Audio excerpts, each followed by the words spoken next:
And a happy Friday morning to you. It is Glenn Clark Radio. I'm Glenn. Stan the Fan Charles is here, as he is every Friday. Get rid of it that quickly, sir.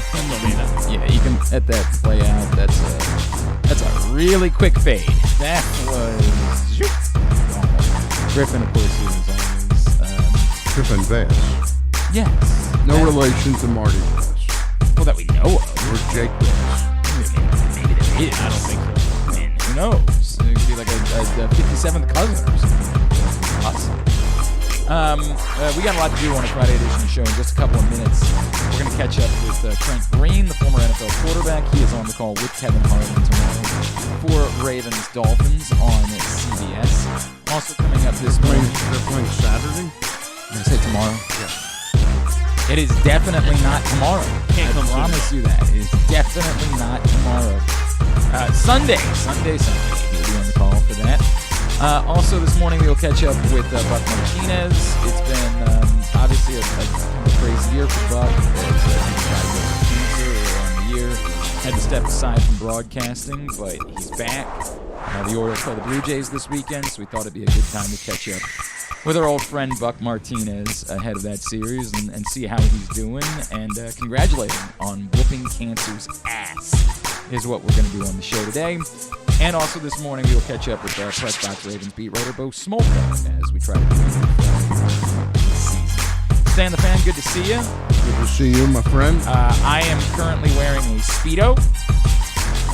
Nothing else, by the way. I'm not going to let anybody see, but I have no pants, just I'm Speedoing it over here in this seat as Stan and I will be doing what we do best, sensually posing for the Boys of Hamden calendar later on today.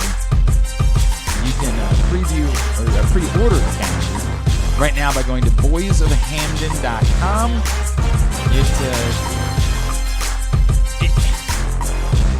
A lot of people, everybody's always coming up to me, like, Glenn, you've done a lot of things in your career.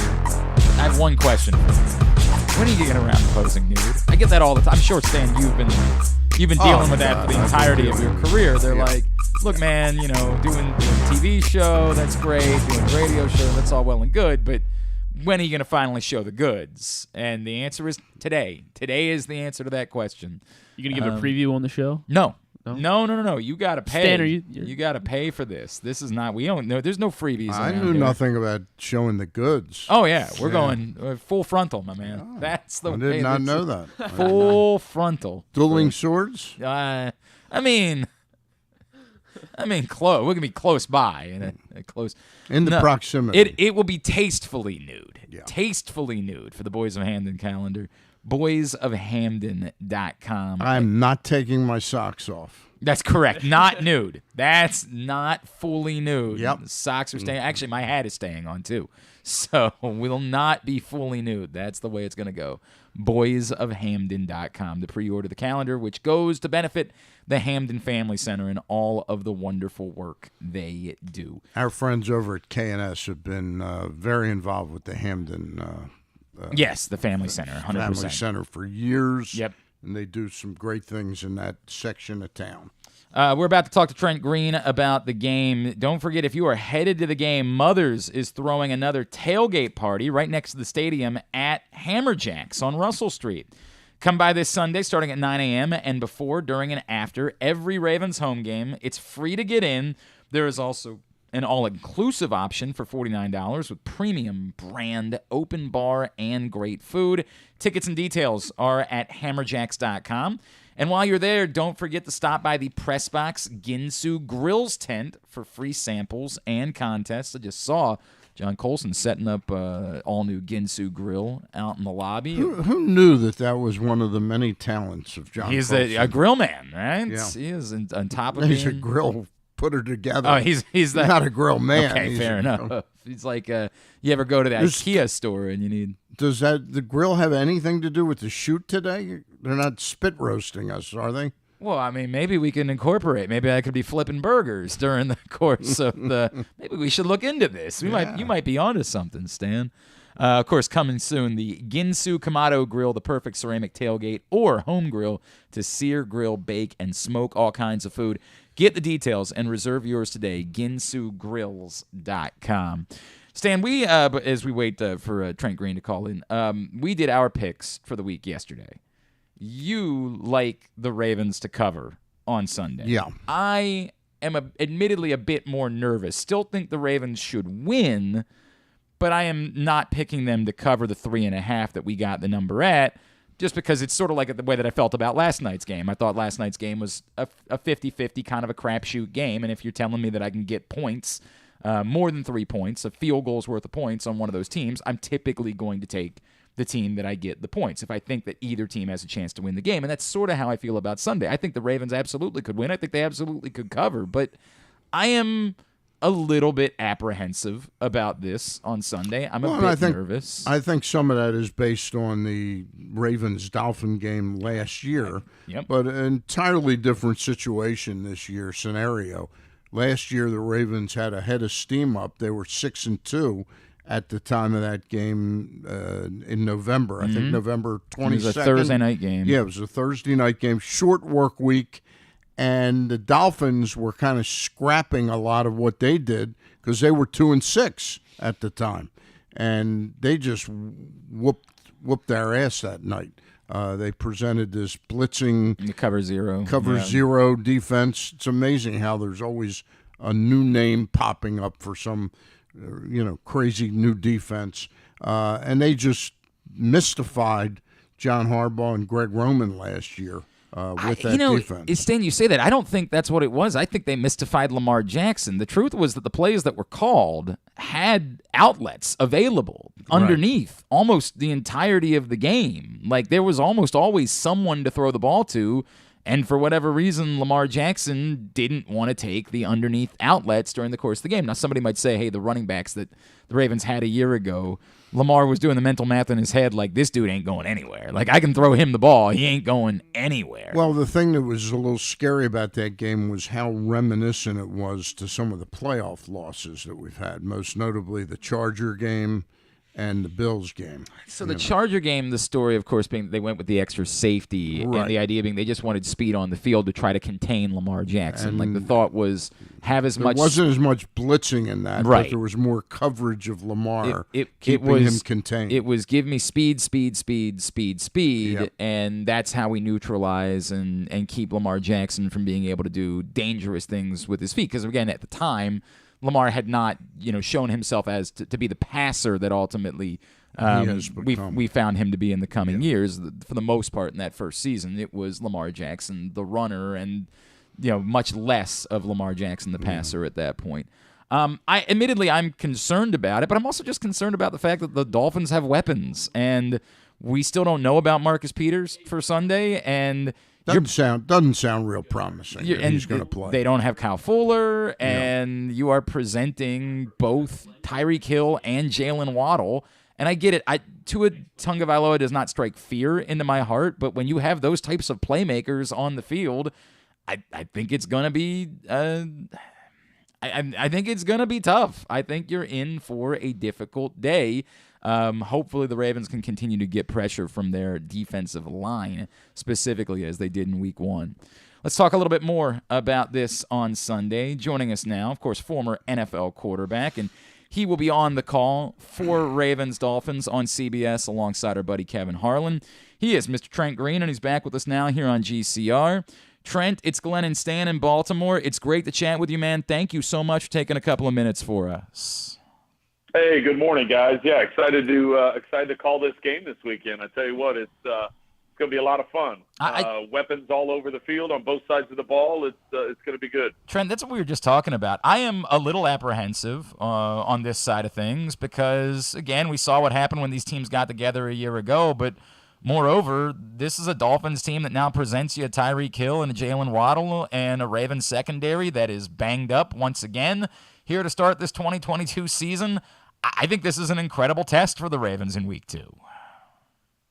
Oh, it's a huge test. Yeah, I mean, a lot of people are excited about the Dolphins and what they can try and get done, and I think they did in Week 1. I think you've got to be encouraged by that. So yeah, this is an incredible test. I think when you look at Baltimore's schedule, you know, you got New England, then you got Buffalo and Cincinnati. I mean, it's not an easy start to the season, but you can see where you are as a team, you know, real early. You can find out real early about yourself. So I do think it's a great opportunity. You know, talking to the players and coaches this week, they're excited about the opportunity. I don't think they're trying to hide behind the fact that they had problems with cover zero last year because of Miami and what they do with their defensive front and their pressures. So they're not hiding behind it, and they're excited about facing the opportunity. They feel like they have a good plan getting ready for it. Trent, talk to me a little bit about how teams from week 1 to week 2 and then a couple more weeks down the road, how they open up more of their playbook. I was reading a points expert, you know, and he talked about the fact that he felt that the Ravens didn't show much in the Jets game and that they may show a lot more of what they can do offensively Sunday. Well, I agree with that, and a lot of it has to do with the way teams approach the preseason now, the way players approach the preseason, the way training camps are conducted, the number of padded practices, how many hours they're allowed to practice. I mean, that's all collectively bargained in what's in the CBA. So I think what you do is you maybe see a little bit more vanilla stuff early in the season as guys get acclimated to playing again, as coaches get acclimated to having those guys on the field, who their main guys are going to be. So I agree with you. I think early on, especially when you have teams that don't play a ton in the preseason, you're going to see things evolve as the season goes on. And the thing I know you guys are hoping for, and I know we're hoping for as announcers, hopefully they let JK dress this weekend and get after it a little bit, because it would be a lot of fun having him in this game. He is Trent Green. He's with us on GCR. Ravens-Dolphins Sunday at 1 on CBS. Trent, to follow up on what Stan said, we saw sort of a determined effort from Lamar Jackson to stay in the pocket in week 1 and not take off and, you know, let plays develop, and some of them turned into some big touchdown throws, right? Others, you know, it felt like maybe there was some running space there that he wasn't taking. What did you make of what you saw from him in week 1? Obviously, with the subplot being, you know, his contract and what's at stake, and everybody's got an opinion. Maybe he doesn't want to take any big hits. Maybe he's, you know, what did you make of it? Maybe it's just nothing more than, hey, it's week 1. Perhaps there's a little rust from having not played since last November. Well, I think there's a couple things, and I don't think I can say for a fact. I know as a player, when you're out on the field, you're not thinking about your contract and what's happening, and, you know, oh, if I take off and run now, am I going to get hurt and jeopardize what potential deals? You don't think about it really when you're playing. You play. I think what Lamar is very aware of his style of game and what he's really good at, and I think what he's continually tried to do, at least in the conversations I've had with him over the years about his development as a quarterback. He spent a lot of time 2 years ago. We were talking about his footwork and how he wants to handle his footwork and the timing in the pocket and the timing throws, and he really works at it. And this offseason, you know, he went out to California and he worked with his quarterback coach, and he wanted to just continue that process of playing this league for a long time. He knows the style that he plays, especially those first couple of years, that you generally don't have a, you know, 15 to 20 year career playing with a style like that. So he knows he knows he has to evolve his game, and at some point in his career he's not going to be able to have those dynamic runs. So give him credit for recognizing that, and the fact that he's trying to evolve his game, get it to the point where he works through the pocket. And now he's not shy about it. I brought up to him, I said, hey, because I said the same thing to him, the same questions you're asking me. I asked him, I said, you know, it looked like you're putting more of a conscious effort in. And he says, well, I'm just trying to continue to grow in this offense and work in this offense. He goes, if I have to take off and run, I'll take off and run. I'm not going to be hesitant about it. He goes, but I'm just continuing to try and grow within the offense and grow as a quarterback. So I think those are all encouraging things. You want guys, you know, they're going to work at their craft and continue to try and get better and find ways to improve. I mean, it's certainly, and obviously some of the throws he made were spectacular. I mean, there's just no question. Oh yeah, about that. his arm talent is as good as anybody in the league, definitely. I mean, and by the way, that's one of the dumb things that he gets criticized about by people blindly because they're just not watching. He is remarkable at throwing the football. Trent, let me follow up on that if I could. What do you make of how he's handling all of this? So getting away from it, this week he said, I'm not going to talk about it anymore. I'm going to shut it down. There are, of course, opinions that, could there be bad blood between player and team when you're the one doing the negotiations yourself and they're not willing to go where you want to go? What do you make of any impact any of this might have on the Ravens this season, on Lamar? To your point, like that you block all that out, are you capable of not thinking about it even a little bit, that it never comes up as the season goes along, that it can never be an issue that bleeds into the football field? So on top of the Ravens and the entire organization being one of the best in the NFL, players, coaches, personnel, all the way up and down, they have to be some of the best actors in the country if they're able to pull off because no matter who you talk to, there's no one saying that there's anything contentious about the negotiations. It was, hey, we presented ours, they presented theirs. We didn't come to. I mean, it unless they're all really good actors and are selling it incredibly well, it doesn't seem like there is. Now, to go back to your original question, for me personally, that's why I had an agent. Mm-hmm. I was always very aware of what other quarterbacks got in the league, what other quarterbacks' numbers were, both statistically and financially. I took it upon myself to be educated in that. And as a member of the union, I could call up the union and say, listen, I want every contract of all the starting quarterbacks. And I want to be, and I would read through those and I would know it, because if I got called into those meetings or I got called to the side or whatever, I wanted to be educated about what was going on. And so but I did not, I'll tell you this, I did not want to be in the room when they're saying, well, we're going to pay him this because this is what he does. This is what he does right. This is what he does wrong. I didn't want to hear that. That's why I had the agent part of it. And there's parts, there's intricate parts of the contracts where, now everything's about guaranteed money and what's guaranteed, non-injury related, injury related, fully guaranteed. I mean, there's a lot of different things that go into it. I personally wouldn't do that, but that's what Lamar and his family have decided to do, and that's the way they're approaching it. So I'm not faulting them about that. It's just, it can. There's a lot that goes into understanding the contract, and I don't know. I've never had those conversations with him about who within his family circle is, or his personal people that are close enough that are helping him with this. How well educated they are on contracts, and how, that's a personal thing. So sure. If that feels something that he's comfortable with, that's fine. I just know for me personally, I always wanted to be educated on it, but I didn't want to be in that room going back and forth about, why the value is this way or why the value is that way. Trent, a question aside from contract out of the way, take that out of the equation.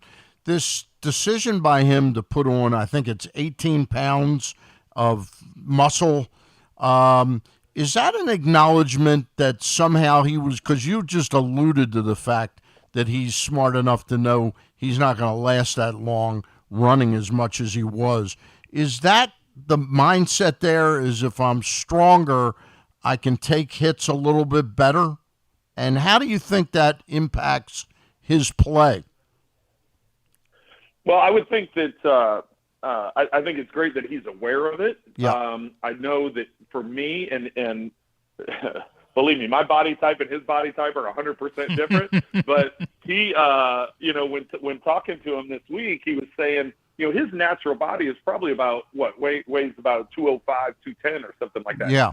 He has to eat and lift to maintain that weight. I was similar, once again, not a similar body type, but my metabolism was such that the number of calories that I had to eat and the amount that I had to work out just to maintain to be at that level too, as you grow in the league as a player and you start to understand your body more and what the wear and tear of it through the course of the season, through the course of the off season, through the course of taking hits, you kind of find a weight. Like I came out of college, I was about 210, 212. Through my first few seasons, I kind of jumped back and forth between 210 and 225, trying to find that optimal weight. Like, okay, when do I feel when do I feel big enough that I can deal with the punishment and what it's going to take to go through? When am I too heavy to where I feel sluggish and can't move? And, when am I too light to where I can't recover because I can't protect myself? So for me, I kind of found that range about 217. That was my mark. If I could be 217 going into games, that was what I wanted to do. Talking to Lamar about it, and we asked him these questions this week. Do you feel like you've slowed down because you've added the extra 15 pounds? And he said, no, not at all. I feel like I'm just as fast as I was prior to the 15 pounds. So in my mind, 15 pounds, that would, for me, that would slow me down. But if you're adding, 15 pounds of muscle, some guys that even makes them faster. So he said that he feels like his speed is the same as what it was before.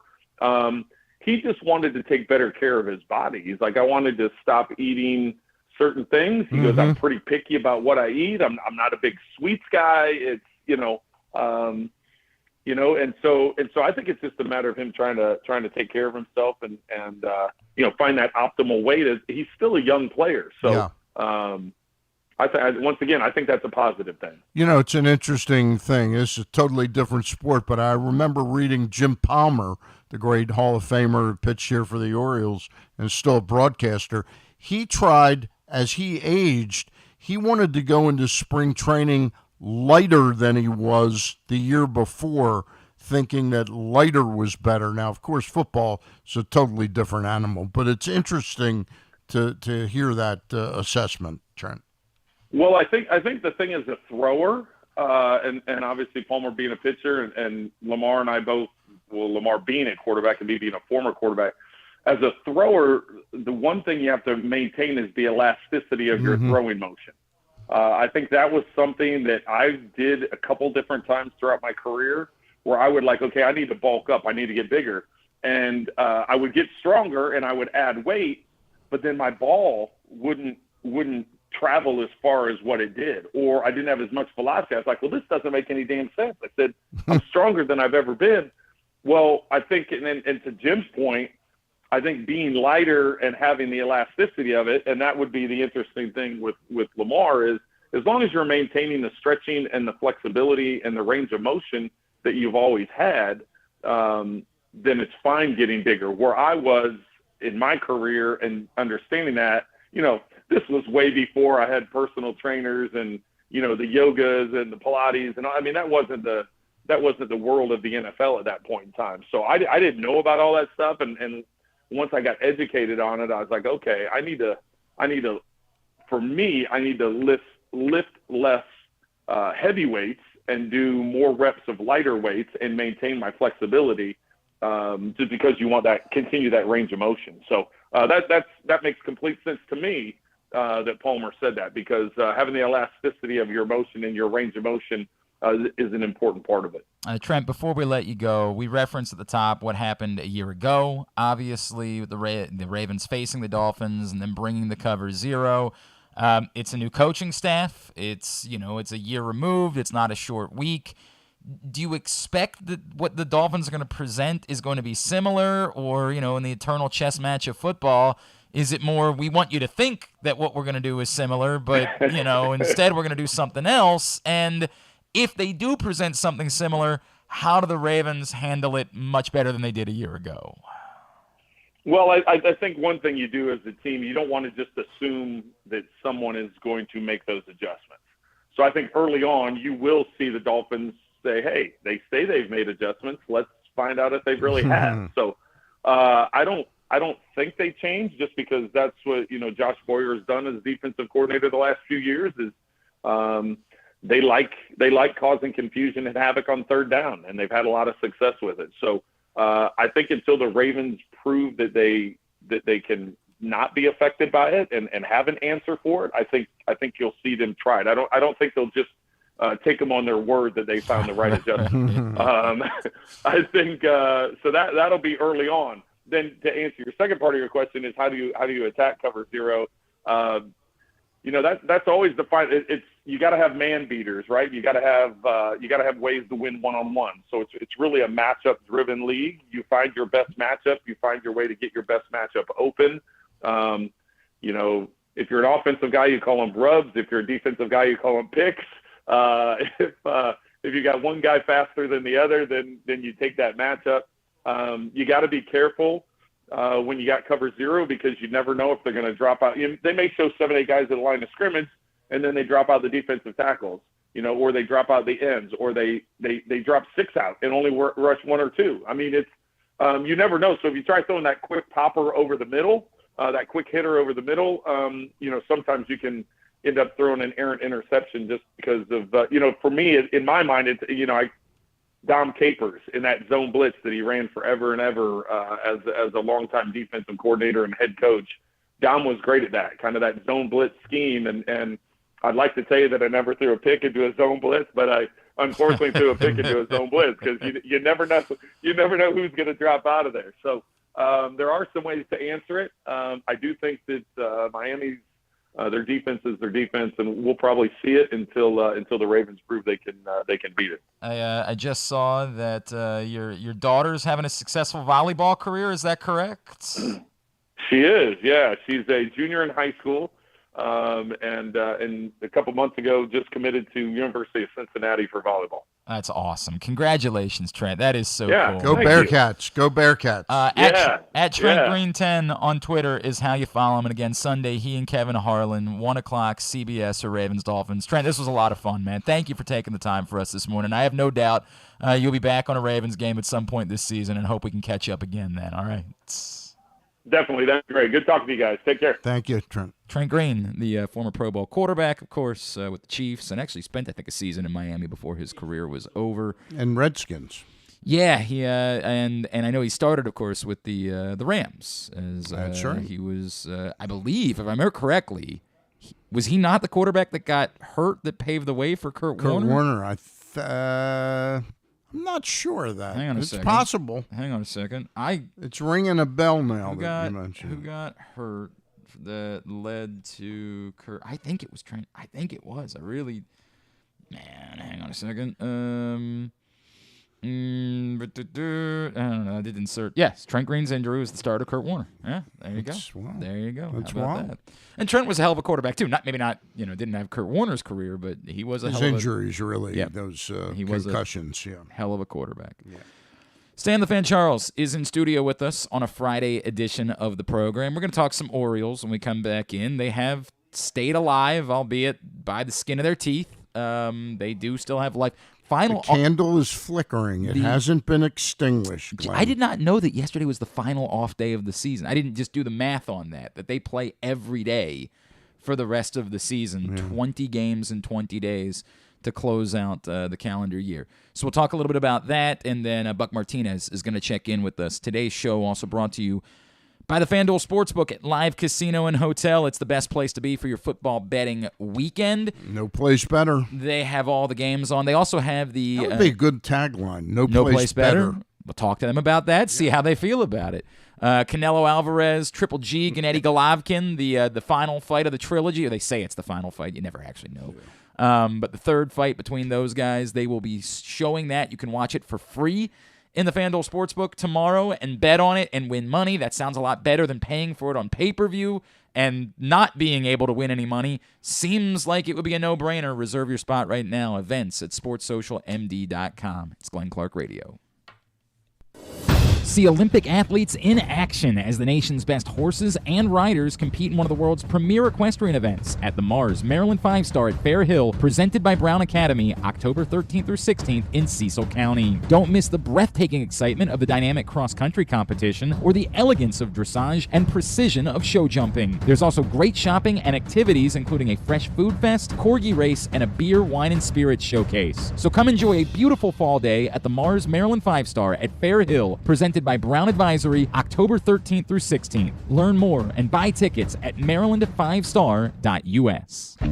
Whether your focus is luxury and comfort, convenience and technologically advanced connectivity, or sporty performance and aggressive styling, we've got the perfect Highlander for you. Check out buyatoyota.com for deals on new Highlanders from your local Toyota dealer today.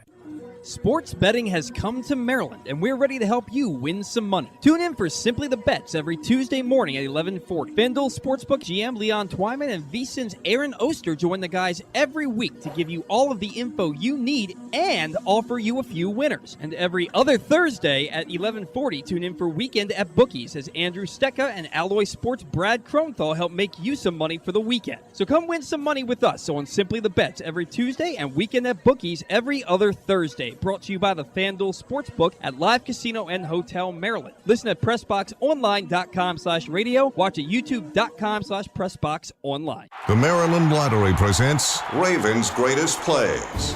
2021, the game on the line. With 3 seconds left, the Ravens connect on an impossibly long 66-yard field goal to beat Detroit, the longest field goal in history. Another great Ravens play belongs to Touchdown Joe from Silver Spring. Joe scratched a Ravens scratch-off and won a top prize of $100,000. You could be next. Play Ravens scratch-offs to win instant cash or enter to win great second-chance prizes. Please play responsibly. Experience the best in Kamado Grilling, a complete outdoor cooking appliance. The Ginsu Kamado Grill allows anyone from novices to grill masters to sear, grill, bake, and smoke all types of food. Designed for efficiency and function, the Ginsu Kamado Grill upholds the enduring legacy of the iconic Ginsu brand. Constructed out of thick ceramic, the Ginsu Kamado Grill is perfect to cook all year round, is great for parties, and ideal for tailgating with your friends. Reserve your Ginsu Kamado Grill today at GinsuGrills.com. That's GinsuGrills.com.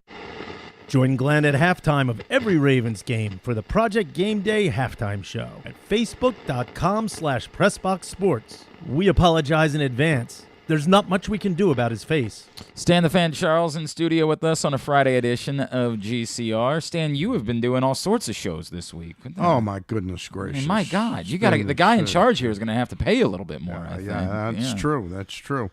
We got a chance to catch up with Jeff Newman last night, who's the president and CEO of the Maryland 5-Star event, and we did the first of 3 or 4 different interviews we'll do leading up to that event, October 13th through the 16th. And I hope you get out there this year. I really want to. The day to go is the Saturday, and I don't know if that works your schedule or not. Pull up my schedule and it is, right by the now. way, it really is a good family event. Friday might be more practical for me than Saturday. Okay. I'm just looking at my... It's just that the Friday is the dressage. Oh, That's the sort of horse dancing figure thing. skating thing. Saturday is majestic. It really is.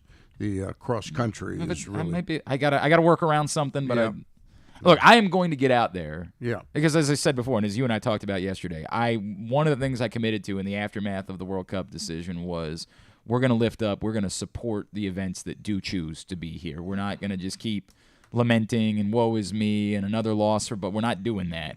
We're going to say the folks that are choosing that they want to have their world-class events here in our backyard, we're going to support them. Yep, that's what we're going to do. Yep. So we had Jeff Newman, had earlier in the week had Mr. Jim Duquette on with Ross Grimsley and I and talked baseball with him for 25 minutes or so. They're always good to catch up with Jim Duquette, who does a terrific job over on XM Radio, Sirius Radio with our friend Mike Farron. Yep. You can find those shows. And also you did sort of an exit interview from the Maryland Cycling Classic as well. I forgot about that. All of those shows available right Terry now. Hazeltine and Chris Aaronholt from Medalist Sports, who was instrumental in sort of doing the logistical setup of that Maryland Cycling Classic, which I hear, I watch a little bit of it on TV. The buzz on it was that it really was interesting to people. People gathered and watched it at different points along the race. So you can find all those shows, Facebook.com/PressBoxSports, YouTube.com/PressBoxOnline, or PressBoxOnline.com/video for all of Stan's shows this week. Stan, the Orioles enter a series that, we'll use the word critical, but we're kind of at the point where everything is critical. We can say, hey, it's critical because it's the Blue Jays. The thing I keep coming back to is it's very difficult to paint a picture where the Orioles are winning all 6 against the Blue Jays the rest of the way. So this thing where, hey, well, you could still control your own destiny with the Blue Jays, I just don't find that to be practical. To me, that's practical when you're discussing the fact that you're 2 games back, something along those lines, because then you go 4-2. Yeah, and you've picked up the ground you need to cover. 100%. To practically assume this team going 6-0, I think they need to make up a couple of games, but I think it's more they just need to stockpile as many wins as they possibly can and hope for the best that one of these 3 teams is going to end up having a difficult week before the season is over. Well, they put themselves in a real bind, by going 2-6 at a key moment in the season. They got very unlucky with the Jordan Lyles illness day. And then experimented with the Tyler Wells coming back, and the way they did that, I wasn't crazy about. To me, after they traded Jorge Lopez, they had one deficiency in the whole staff, and that was another arm in the bullpen. There didn't seem to be that the starting rotation, other than a couple games, was off, and they suddenly said, hey, we need to fit Tyler Wells back in there. I didn't get that. But the point is, I wrote a column earlier in the week on the off day that the playoff candle is flickering, but it's not extinguished yet. And I'll tell you, I sort of had the wrong scenario of team. The team that won that series, the 5-game series between Toronto and Tampa Bay, was Toronto, because we were pinched closer to Toronto. Yep. So now we've got the same scenario with Tampa Bay. But you don't have any games in hand. Yeah, you've got, but and they've got the tiebreaker against you. Yeah, that really begs the question of what Brandon Hyde did that day 3.5-4 weeks ago on Sunday when they decided to start DL Hall in Tampa. And then sort of said. And he didn't really pitch that horribly, but that was a game you really that was an important game to win because you would have had the tiebreaker. 100%. And then they sent him back to the minors and said, "Hey, we're going to bring him up as a relief pitcher." Why not bring him up as a reliever to begin with? Exactly. Right. Yeah, exactly. I mean, that's all of these things have been things that I've just been kind of. I'm scratching my head right now about Grayson Rodriguez. Right, like what do you think he's making starts in the major leagues before the season is over? I don't see where that's I don't see why the need to stretch him out is. So why wouldn't you just call him up and put him in? And I again, the argument being, well, you want to have him make his major league debut and announce it. Dude, we're past that. They did that they did the same exact thing with Dylan Bundy in 2012. They brought put him in up the bullpen, and got him, right? got because him up. They were trying to win. Yeah. And look, I have been the guy that's been critical before. I was critical about the Adley Rutschman thing. I think when you have the opportunity to, the best thing you can do is announce ahead of time, give your fan base the opportunity to say, we want to be there to celebrate this guy. But I throw all that out the window when you're in a playoff race, when you're trying to get into the postseason, and you're just doing whatever's best. And I don't really understand why Grayson Rodriguez, I get that he wasn't brilliant in his last outing, although he did strike out 7 guys. He walked 3, ended up giving up 4 runs, but he got recorded 8 outs. 7 of them were by strikeout. I just don't really understand why he's starting games in the minor leagues right now, unless you've kind of waved the white flag and said he's not making his major league. He's not going to be on the big league club this season. We're just letting him finish out a normal, kind of conclusion to his minor league year. Luke and I went out to see him in his last game at Bowie, and the first inning he was absolutely brilliant. Second inning, I think the lat sort of fatigues a little bit, and everything was way up high, So to me, I'd bring him up, put him in the bullpen, and he'd throw an inning. Correct. If he throws three or 4 shutout innings the rest of the year at key moments, you might have something. And you've clearly had a struggle beyond the 3 guys that you trust in the bullpen. Right. You just have not. Right. I'd rather have Grayson Rodriguez for an inning than Joey Craven. Correct. Or Nick Vespi. And I get they're still trying to make the Brian Baker thing work, and in moments. Yeah, he's been okay. There are moments where Brian Baker has given them quality this season, and there are a lot of moments where it has not been that. But they have truly struggled to find something they can count on besides those 3 guys. So I'm with you, Stan, where I say, dude, what are we doing? you might need somebody to give you an inning this weekend. Just bring up Grayson Rodriguez, put him in the bullpen, and try to get through this thing. Yeah. I'm befuddled by why he's making more starts in the minors. Outside of, again, a scenario where they've just already decided he's not coming up this year, and they're just trying to get him, some more innings ahead of next year. That's the only way that makes sense. Yeah, to me. I mean, the games are dwindling right now. Yes. So it's got to be decided in the next few days. Maybe they will after this Toronto series. If we close a little ground, we win 2 out of 3, or keep our fingers crossed, would sweep Toronto, it would really get interesting. They sweep Toronto, all of a sudden it's game on. But I'm in agreement with you. The way that you attack trying to pick up 6 games, which we put ourselves in that bind, is not dreaming of going 6-0 against Toronto. It's making damn sure that when Toronto loses to Tampa or whomever, Texas, whomever else they have on their dance card, maybe the Yankees, that we're winning that day against somebody. And that includes that the series you need to sweep is the 4-game series against Detroit. No, you better. Yeah, damn well that's better. The series. And look, to their credit, they took care of business against Washington. Although, again, the bats still, they couldn't get anything going against Patrick Corbin. Like that's not ideal. The other thing, obviously, before we get to Buck Martinez, Gunnar Henderson, been remarkable. He's been really, really good to start his MLB career. It's interesting, real quick. I know we're getting Buck on, but Matt Kremenitzer, who writes for us a lot of analytical stuff, took a poll on Facebook. If you could choose one, who would you choose, Adley Rutschman or Gunnar Henderson? 950 votes tallied as of last night, and it was Adley 83% and Gunnar 17%. The value of it being a catcher, that's also supposed to be the generational, I get it. Yeah.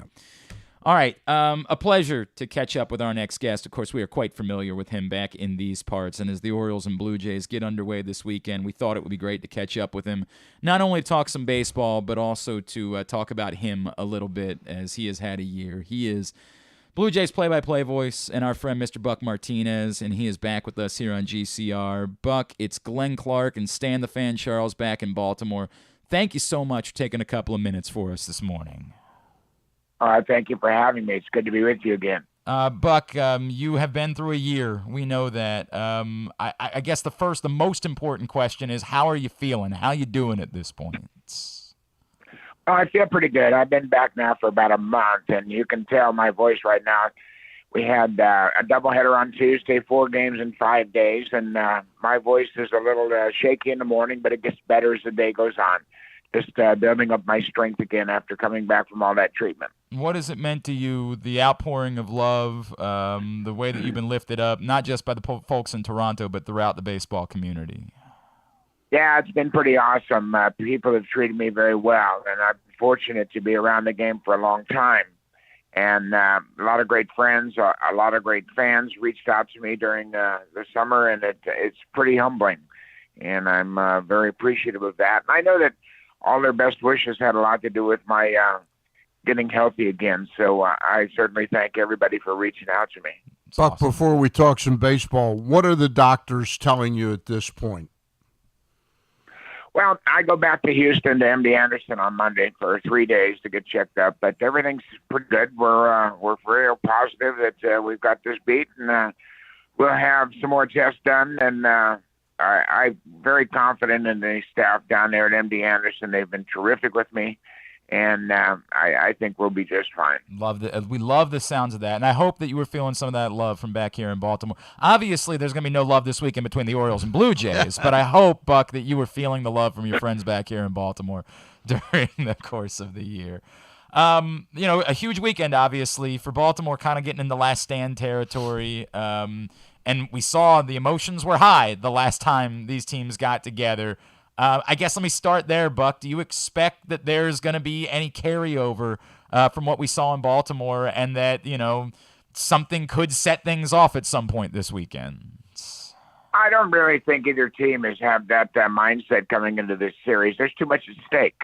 You've got to take care of the baseball aspect of things first and foremost. And, the Orioles have their pretty good pitchers lined up, Lyles, Bradish, and Dean Kramer. So I think they're in pretty good shape. Today, the Blue Jays are going to have a bullpen day. So we're not really sure who's going to start or who might pitch in that game. So, they got Barrios on Saturday afternoon and Alek Manoah on Sunday. And Manoah pitched very well against the Orioles the last time he faced them. So, it's going to be an interesting series. I don't expect there to be any nonsense. I think both teams have a lot of respect for each other. And there's too much at stake. Worry about back or getting even or any of that stuff. I think they got to concentrate on playing baseball. Buck, a little side story within the Blue Jays camp. Is John Schneider's future dependent upon him making not only the playoffs but a fairly decent playoff run? Or do you think there's no question they're going to look for a bigger name? Or do you think his future with the Jays is in the offing of what happens? I think he's probably even more secure than the results for the rest of the year. Okay. He's done such a good job of turning things around, and he's a Blue Jay. He signed with the Blue Jays as a player. He got into coaching at 28 years old. He is a guy that a lot of these players on this team played for in the minor leagues, and now he's their manager in the big leagues. And I think he's done some interesting things. And first and foremost, he dropped Bo Bichette down to the 7th spot. And Bo was struggling at the time. Yep. And whatever the reason, Bo's turned things around. And you guys saw it firsthand in Baltimore last time he was there. Thanks for the reminder, Buck. Jeez. But anyway, I think John Schneider is the guy to take this team forward. I love the way he's handled his bullpen. I love the way he's handled his team. And I think that the players have a lot of respect for him. Orioles and Blue Jays playing 3 this weekend, starting tonight up in Toronto. Buck Martinez is with us on GCR. Buck, how much did that trip to Baltimore? This is the Orioles had a lot of success against the Blue Jays this season coming into Still that. lead the season series Correct. right now. But how much did that do for we see that they've continued to play well and obviously had mostly a good week against Tampa Bay. How much did that week do for the confidence of this Blue Jays team? Well, it did a lot, and the Blue Jays have a tough schedule. They just finished up 5 games in 4 days with Tampa Bay, and they won 3 of those 5. But when they went into Baltimore, they had a tough assignment. You go in there and you play 4 games in 3 days, and they had the doubleheader on Monday, and they split those 2 games, and they came back and. They had a tough series there as Baltimore won 3 out of 4. But I think the biggest thing about this team is that both teams understand the magnitude of it. The Orioles are a terrific story no matter what happens from this point forward. They won 52 games last year, and they've already won 75. I know Brandon Hyde is not satisfied with that. And I know they have postseason on their mind as well. But what a season they have had. And I heard you talking about, Rutschman and Henderson and, Grayson Rodriguez is in the future as well. I think they've done a hell of a job of turning their organization around. So, I think that the Blue Jays and the Rays have probably the toughest schedule in the American League. And the Orioles are still going to play Houston, and they got to go on a trip to Boston and New York, and then they finish up. These 2 teams play in Baltimore the last 3 games of the season. So I think there's a lot of very tough games ahead for both of these clubs, and I expect it to be some exciting baseball. Bo, you mentioned Alex Manoah starting Sunday. I don't know how much you were able to watch him this year with what you were going through, but this guy is a real beast on the mound. Can you talk a little bit about his mentality? Yeah, you know what? He's a throwback. There's no question about it. He's a guy that, he really didn't want to use pitch cam. He liked to use the traditional signs, but he has since changed a little bit. But Alek Manoah, for a young guy, is so advanced in his knowledge of pitching, and he makes adjustments on the mound. And, this guy had 35 innings in the minor leagues when they brought him up in 2021. Right. 35 innings. Now he's closing in on 200 this year. So there's a couple of things. First and foremost, I applaud the organization for not putting any chains on him and saving his innings, because he's a horse. He's 6'6", he weighs 260. You guys have seen him. He's a mountain of a man. and a wonderful young man that loves to compete. I haven't seen too many starting pitchers that are engaged with their team during the time that they're pitching in a game, because he'll come up to the front rail, he'll talk to his hitters, he'll talk to anybody, and he just loves to compete. And I think we have seen that he's going to be an impact pitcher for a long time, and I'm sure that the Orioles are going to see a lot of Alek Manoah, and the Blue Jays are going to see a lot of D.L. Hall and Grayson Rodriguez and Adley Rutschman and Gunnar Henderson over the years. I think this is going to be another terrific rivalry in the AL East. Bo, but Buck Martinez, Buck, of course, I'm sorry. with us here. I don't know why I'm saying that, because I'm thinking of Bo Bichette. Buck, what did you know Alex Anthopoulos pretty well? The fact that the Braves brought up both the outfielder Harris and Grissom, how they were able to do jumping up from Double-A. Do you think that's impacted how teams now will look upon bringing up their talent younger? Well, I think what has happened is the new basic agreement doesn't preclude you from bringing them up, because there's no service time restrictions like there used to be. So I think that's why we're seeing so many young guys come up and contribute. I mean, these guys could have been doing this the last several years, but nobody wanted their free agent clock to start ticking. Gotcha. So I think that has more to do with it than anything. Buck Martinez, just another couple minutes here on GC. I wanted to run, because you brought both their names up, and obviously your experience as both a catcher and a manager. I wanted to follow up on both these things. What you've seen of Adley so far, and knowing the difficulty of playing that position day in and day out, and he's also, expected to be a middle-of-the-order bat and a guy that's going to carry. How impressed have you been? Do you see, and I know obviously you guys have a hell of a catcher in Toronto too, but do you see him as the generational talent that we've kind of believed he was as he's come through this thing? No question about it. He reminds me an awful lot of Ted Simmons. And I think his catching skills are even better than Ted Simmons. So you've got a switch-hitting catcher that's a leader. And when he came up on May 21st, he just turned the team around. And if you have a catcher, and when you think about this, everybody in the ballpark is focused on the catcher on every pitch, because that's where the ball is headed, that's where the batter is. And the catcher can really energize the team with his body language and how he does things. And I really like the way that Rutschman goes to the pitcher at the end of an inning and puts his arm around him and talks about that last inning. Just gives you so much confidence that he has that pitcher's best interest in mind before he ever thinks about himself as a hitter. And that's what you want from your catcher. I think they have a real gem. Matt Wieters was the same type of player, and I think that Adley Rutschman is going to be even a little bit more impactful than Matt Wieters was in Baltimore. Wow. And if I could, I wanted to follow up on Brandon Hyde, too, because you brought him up. And again, a thing or two about managing. Yep. How much credit? Look, obviously there's talent here, right? Like, as you point out, Adley shows up, Gunnar shows up. There are things that have changed about the roster itself. But how much of this do you think Brandon Hyde deserves credit for in what's happened in what is statistically one of the great turnarounds in baseball history? Yeah, I think he deserves a lot of credit, because the first 3 years, he had to be marvelously patient, because they were getting their brains beat out. They lost 110 games last year. And you know what? Knowing Brandon, he's upbeat. He's encouraging. He's a relatively young guy at 48, and I think he can relate to all of this. He didn't have a career as a major league player, but he's been coaching since he was 30 years old.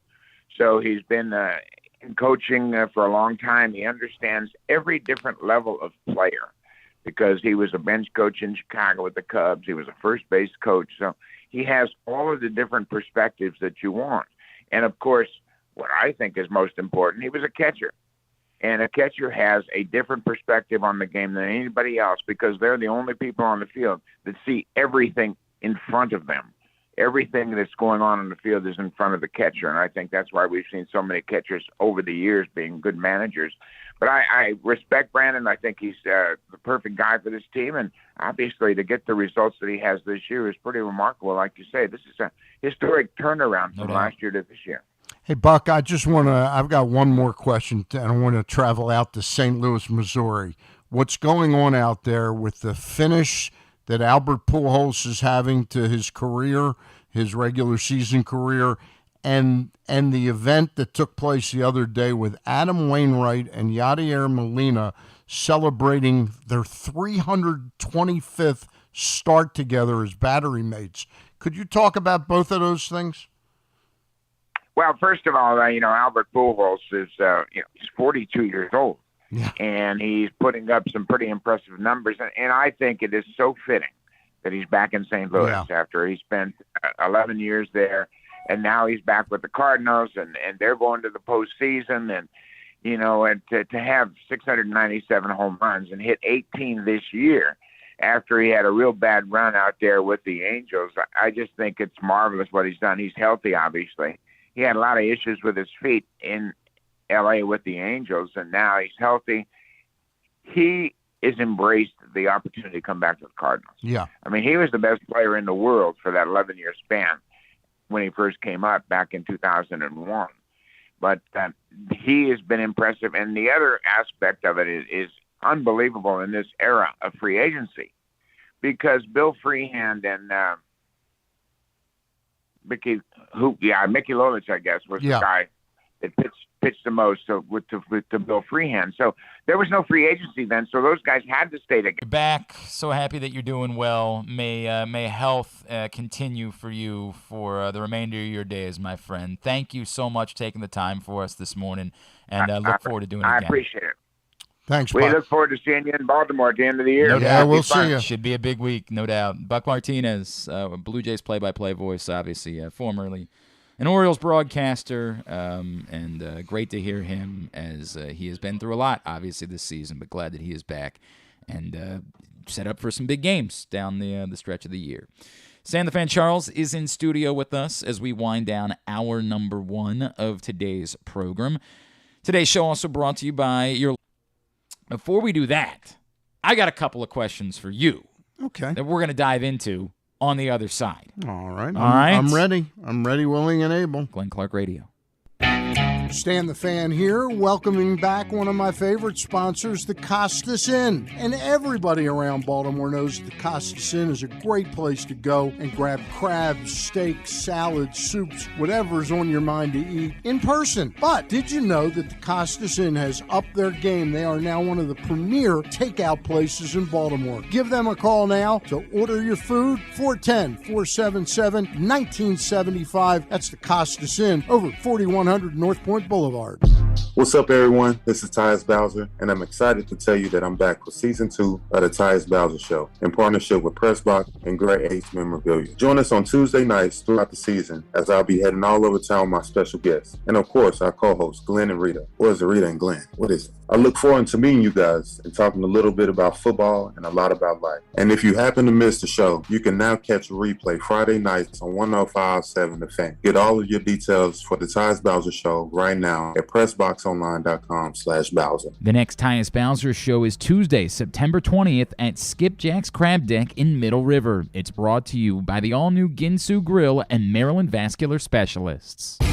The latest edition of PressBox is available now. On the cover, Bo Smolka profiles Ravens tight end Mark Andrews' path to NFL stardom, from his late decision to play the sport full-time through having to overcome type 1 diabetes and more. Also, inside, we introduce you to football players at Maryland, Navy, Towson, and Morgan State. And we give you everything you need to know for betting football this season. PressBox is available for free at over 500 area locations, including 60 Royal Farm stores. And you can always find the entire edition, as well as the best daily coverage of the Demos, Ravens, and Terps at PressBoxOnline.com.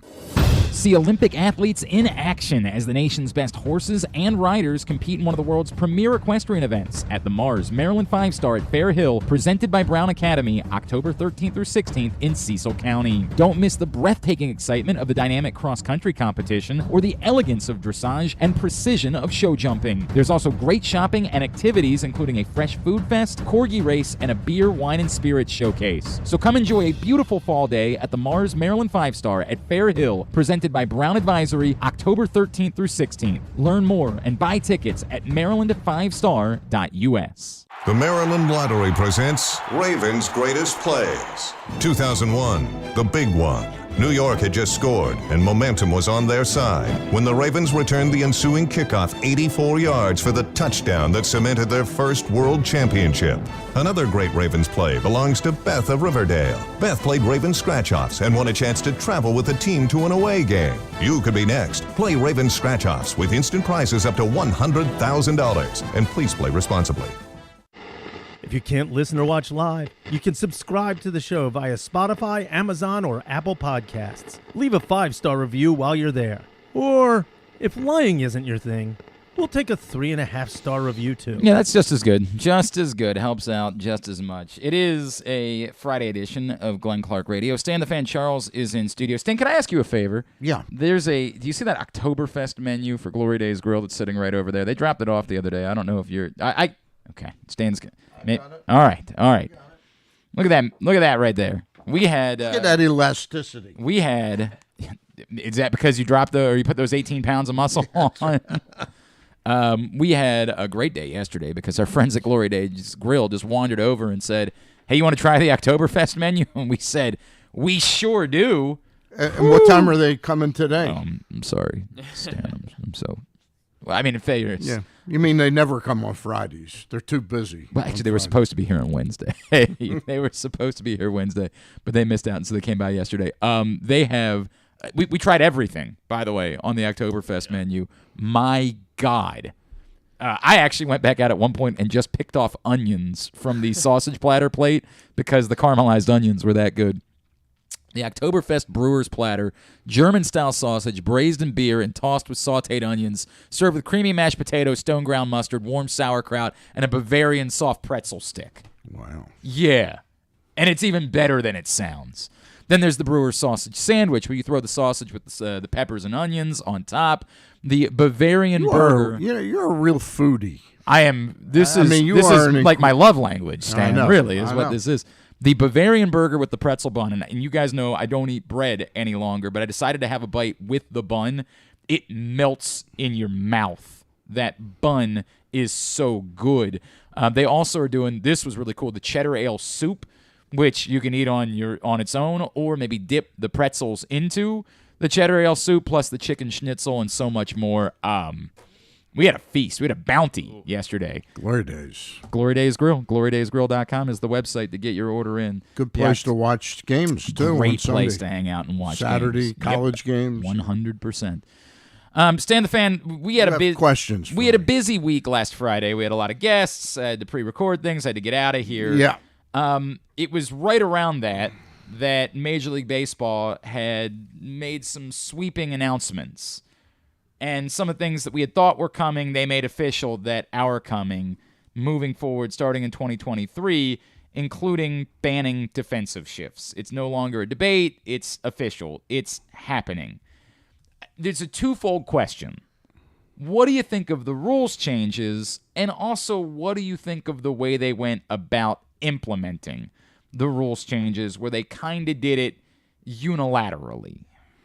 Well, the commissioner, that was part of the basic agreement that the commissioner could do these things. They've attempted to bring the players into the committee that makes those rules. They clearly have the majority. The owners and management have the majority of the votes. But I think that was part of the reason they wanted to do it this far in front, so there are no surprises. Because I found the timing of announcing it like right after Labor Day kind of bizarre. Mm-hmm. It seemed like that's what you would hear more of around the All-Star winter. break. Well, no, the winter baseball. Wait a little meeting. bit longer. Yeah. Okay. But I think they wanted to get it out in the way, get it open, out in the open, and be proactive in letting the public know that these changes are coming. I really applaud the anti-shift thing. Okay. In other words, I think it took so much action out of baseball. It's like kind of sucking the air out of the room, and I think it really did for left-handed hitters. I think that, for example, Chris Davis, I'm pretty vocal about this, that I think that single-handedly destroyed his career. I think he mentally wasn't strong enough to understand what was happening to him and that he was going to suffer with terrible batting averages because of the shifts. But he was, he was presented with very little opportunity. It was home run or bust, and I think he was frozen for so many, at bats where we go, why didn't he swing? I don't think he knew what to do. It's two different. I think there was a lot going on with Chris Davis, and I again, as much as I appreciate what he did for the community and all that, I still was bothered by the comments that he made. The SI that one year where he essentially tried to create himself as some sort of religious martyr that I have to be in the lineup out there because that people need to see that my faith is strong, despite my struggles. It really did rub me the wrong way. His head was all turned around. Yeah. I mean, he would go one year, he'd go, I lost 28 pounds because I felt I needed to be, more spry and all. Then the next year is, I felt weak all last year. I mean, those were things where he wasn't putting in the real work at figuring out what he needed to do as a hitter. But, I go back to the day, this is about 3 years ago. I'm listening to a preseason game, and our friend Andy Freed and Dave Toms that do the Tampa Bay games, and they were talking. Towson alum, Andy Freed. Yep. They were talking, also a former intern of Stan the Fan. I did not know that part. Yeah. I never knew that. But they were talking about the fact that left-handed hitters, the average left-handed hitter in baseball, the first year Joe Madden managed the Tampa Bay Rays, were hit collectively 268. And last year, and again, this was 3 or 4 years ago, so it was 3 or 4 years ago, that the average left-handed hitter was down to 233. Mm-hmm. And that's an amazing drop-off of action in the game. And so what you're alluding to is one of the things that I've struggled with this, because it is frustrating to me that the reason why we're doing this is because batters never adjusted, right? Right. It comes off as a bailout to stubborn baseball players, is the way that there is a response to this that's you've got to change the rules because guys couldn't figure out that, hey, you can swing to the opposite field, or they're unwilling to lay down a bunt or whatever it is. But as we've talked about, the bunting thing was never going to change anything. Teams, you could send that batter up to the plate, have them bunt for a base hit every time, and teams would have been happy that would they just won say, it. Chris you know Davis what they didn't do? Yeah, Bryce Harper bunting. Exactly right. We will take that every freaking time. So it's not going to change, how this is going to line up. So I get the frustration that it feels like you're bailing out players. But I've always come back to the idea that, when the game was invented, the idea of the sport of baseball was that you had players standing in certain positions on the field. That was the concept of how the game was created, was see if you can hit them where they ain't, right? And it wasn't to have everybody standing on one side of the field and nobody standing on the other side of the field. The idea was we are going to make positions where players are supposed to be. Now, the game evolved, and certainly we learned more, and it made more sense to line players up based on what hitters could do. Well, the first player they really did this with was Ted Williams. He was such an incredible hitter 100%. that teams developed kind of shifts. But again, when the game was invented, nobody knew what kind of data we were going to have, what kind of access we were going to have for somebody to hold a card in the outfield and figure out, based on who was up at the plate and where they should be. I do think the concept of the game of baseball was someone standing at third base, someone standing at short, someone standing at second base, someone standing at first base. I think that was how baseball was intended to be played when the game was invented. So it's hard for me to get worked up about the idea of going back. I do think inherently this is baseball. Baseball is supposed to be guys standing in certain places on the field, which we all know they're still going to get away with everything they can get away with.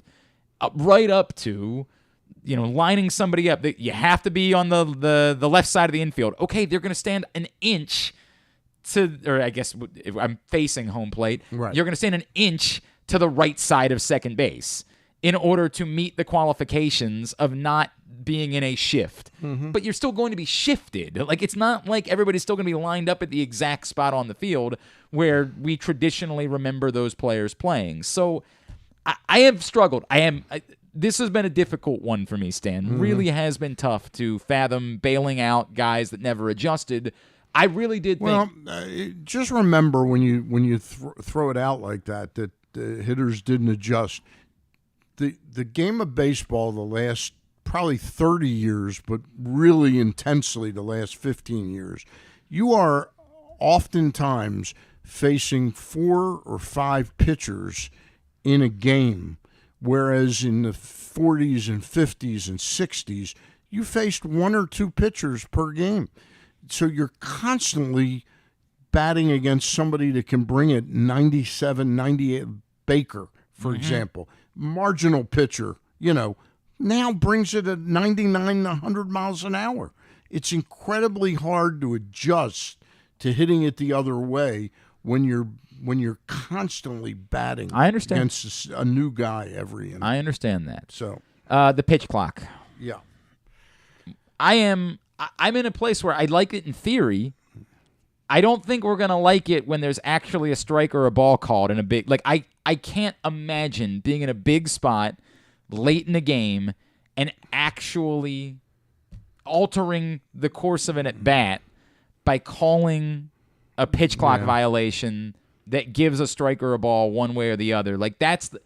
Again, in theory, love the idea. Let's keep the game moving along, all of those things. But you're telling me in the 9th inning of a game, with all of the intensity on the line, in a 1-2 count, you're going to call a strike on a batter because they're not standing in the box at 8 seconds exactly on the clock?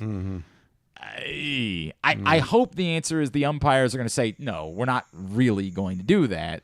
Well, it's like an area where the speed limit, like now on 83, the speed limit is 50 miles an hour, right? And they got cameras and forth. I'm told that if you're driving 55 or 56, they're not flagging that. Right. They're looking for the guy who's driving 66 miles an hour, 16, 18 miles an hour, So I'm in agreement with you. I don't think it'll get called often. And remember, the pitcher has the ability to avoid the thing by stepping off the rubber, resets it for 10 seconds. I'm not that perplexed or apoplectic about that. The one that's got me is now they're going to enlarge the bases, and then they're also going to limit how many times I can throw over to first base. So you're making it now again. They want more stolen bases, and this goes back to what I've liked about watching baseball this season, and why I like action. Everybody likes action, and it's the same way that I feel about the extra inning rule that I get is forced and is fake, but baseball action. became a sport of home runs and strikeouts and not much else. And what do we do in order to change this sport from being just home runs and strikeouts to something that's more reminiscent of what I fell in love with about the game of baseball? I think that's the beauty of somebody like Theo Epstein, who was on the other side of this. He was trying to clobber you and was helping to devise these things, and listen to Bill James and the analytics that took over the game. Now it's kind of like the movie of with Leonardo DiCaprio, the guy that was a con artist. Oh, Catch Me If You Can, one of the greatest motion picture of all time. Who now helps the great Frank Abagnale. Right, Frank Abagnale then helps the FBI catch criminals. You got Theo Epstein saying, this is where we, and not just Theo.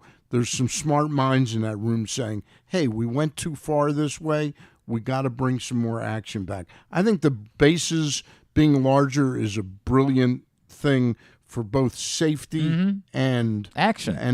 Yeah, you're an inch or two closer to a stolen base. And every I love time. the fact that we have Cedric Mullins and Jorge Mateo, right? And they wear those giant baking mitts where they're 2 inches closer to begin with. Everybody's, you've added 2 inches to the extension, and you've added 2 inches closer to be able to get the stolen base. It 100% helps. Are we going to add a couple inches in an hour? We might need to. We might need to talk to our photographer and see if he could help us out in that department. I'd like to take a break if we could, only because we got to get 4 breaks in now. Bo Smolka, PressBox Ravens beat writer, is going to join us next. Today's show is also brought to you by the Maryland 5-star Stan was just talking about it a little bit earlier on. See Olympic athletes in action as the nation's best horses and riders compete in one of the world's premier equestrian events, the Mars Maryland 5-Star at Fair Hill, presented by Brown Advisory, October 13th through 16th in Cecil County. Bo Smolka joins us next, Glenn Clark Radio. Experience the best in Kamado Grilling, a complete outdoor cooking appliance. The Ginsu Kamado Grill allows anyone from novices to grill masters to sear, grill, bake, and smoke all types of food. Designed for efficiency and function, the Ginsu Kamado Grill upholds the enduring legacy of the iconic Ginsu brand. Constructed out of thick ceramic, the Ginsu Kamado Grill is perfect to cook all year round, is great for parties, and ideal for tailgating with your friends. Reserve your Ginsu Kamado Grill today at ginsugrills.com. That's ginsugrills.com. Come experience Maryland's #1 sportsbook this NFL season at the FanDuel Sportsbook at Live Casino and Hotel, the ultimate place for any sports enthusiast. Take advantage of our 24/7 kiosks, massive video screens, and watch all the action from the best seat in the house. With more money paid out than anyone around, make every moment more at the new FanDuel Sportsbook at Live Casino and Hotel in Hanover, Maryland. Please play responsibly. Gambling problem? Please call 1-800-GAMBLER or visit mdgamblinghelp.org. That first sip, that first bite. Start your day off right with a delicious breakfast at Royal Farms. Choose from a fantastic selection of fresh Royal Farms breakfast sandwiches and top it off with a rich hot cup of the freshest coffee in the world. At Royal Farms, breakfast is available day and night. It's the freshest breakfast in the world. Real fresh, real fast. Royal Farms. Come in for Glory Burgers, Glory Wings. There's glory for everyone at Glory Days Grill. Enjoy their award-winning burgers, ribs, and wings, or try the fresh salads, hand-cut salmon, or the scrumptious sandwiches. Yum! Come in for the daily specials every weekday, like $7.99 burgers on Mondays and $6.99 nachos on Thursdays. Dine in and let us serve you, or order online at glorydaysgrill.com and take it home. That's glorydaysgrill.com for a location near you. Glory Days Grill, great food, good sports. The Maryland Lottery presents Ravens' Greatest Plays. It was called the Mile High Miracle, a 70-yard touchdown pass against Denver with 30 seconds left to send the game into overtime. The Ravens eventually won, propelling them to the championship. Another great Ravens play belongs to Diane from Annapolis. Diane played Ravens Scratch-Offs and won season tickets for 20 years. You could be next. Play Ravens Scratch-Offs with instant prizes up to $100,000. And please play responsibly. Have you been to Guilford Hall Brewery? Located in Baltimore's Station North neighborhood, Guilford Hall Brewery breaks the craft brew mold with their great handcrafted microbrews and amazing Bavarian-style food selections. Join Guilford Hall 7 days a week for Orioles, Ravens, and all of your favorite college games. Make plans now to watch the big games, play trivia, or bring your dog for Yappy Hour. They even have free valet service on Friday and Saturday nights. Go to guilfordhall.com for a complete schedule of events, beer listings, and food and drink specials. We'll see you at Guilford Hall Brewery. Tune in to Simply the Bets every Tuesday and Weekend at Bookies every other Thursday at 11:40 a.m. And if you really have nothing better to do, keep listening to this show too. It is a Friday edition of Glenn Clark Radio. Stan the Fan Charles is in studio with us, and joining us now here on GCR, the man who authored our cover story for this month's print issue of PressBox. Larger than life, all about Mark Andrews. You can get that print issue right now at your neighborhood Royal Farms, any of the hundreds of locations around town where you find PressBox, or read it all at PressBoxOnline.com.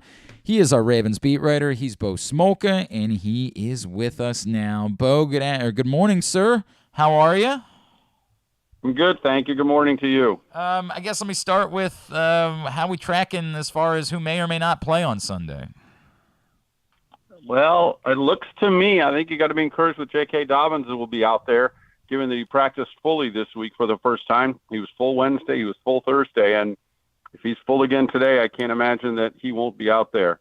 I think the more concerning thing is what's the deal with this secondary group, because Marlon Humphrey was added to the injury list yesterday with a groin injury. This comes after they lost Kyle Fuller for the season. Brandon Stevens didn't practice yesterday with an injury, a quad injury, and I saw him go off early Wednesday and then come back and talk to a trainer.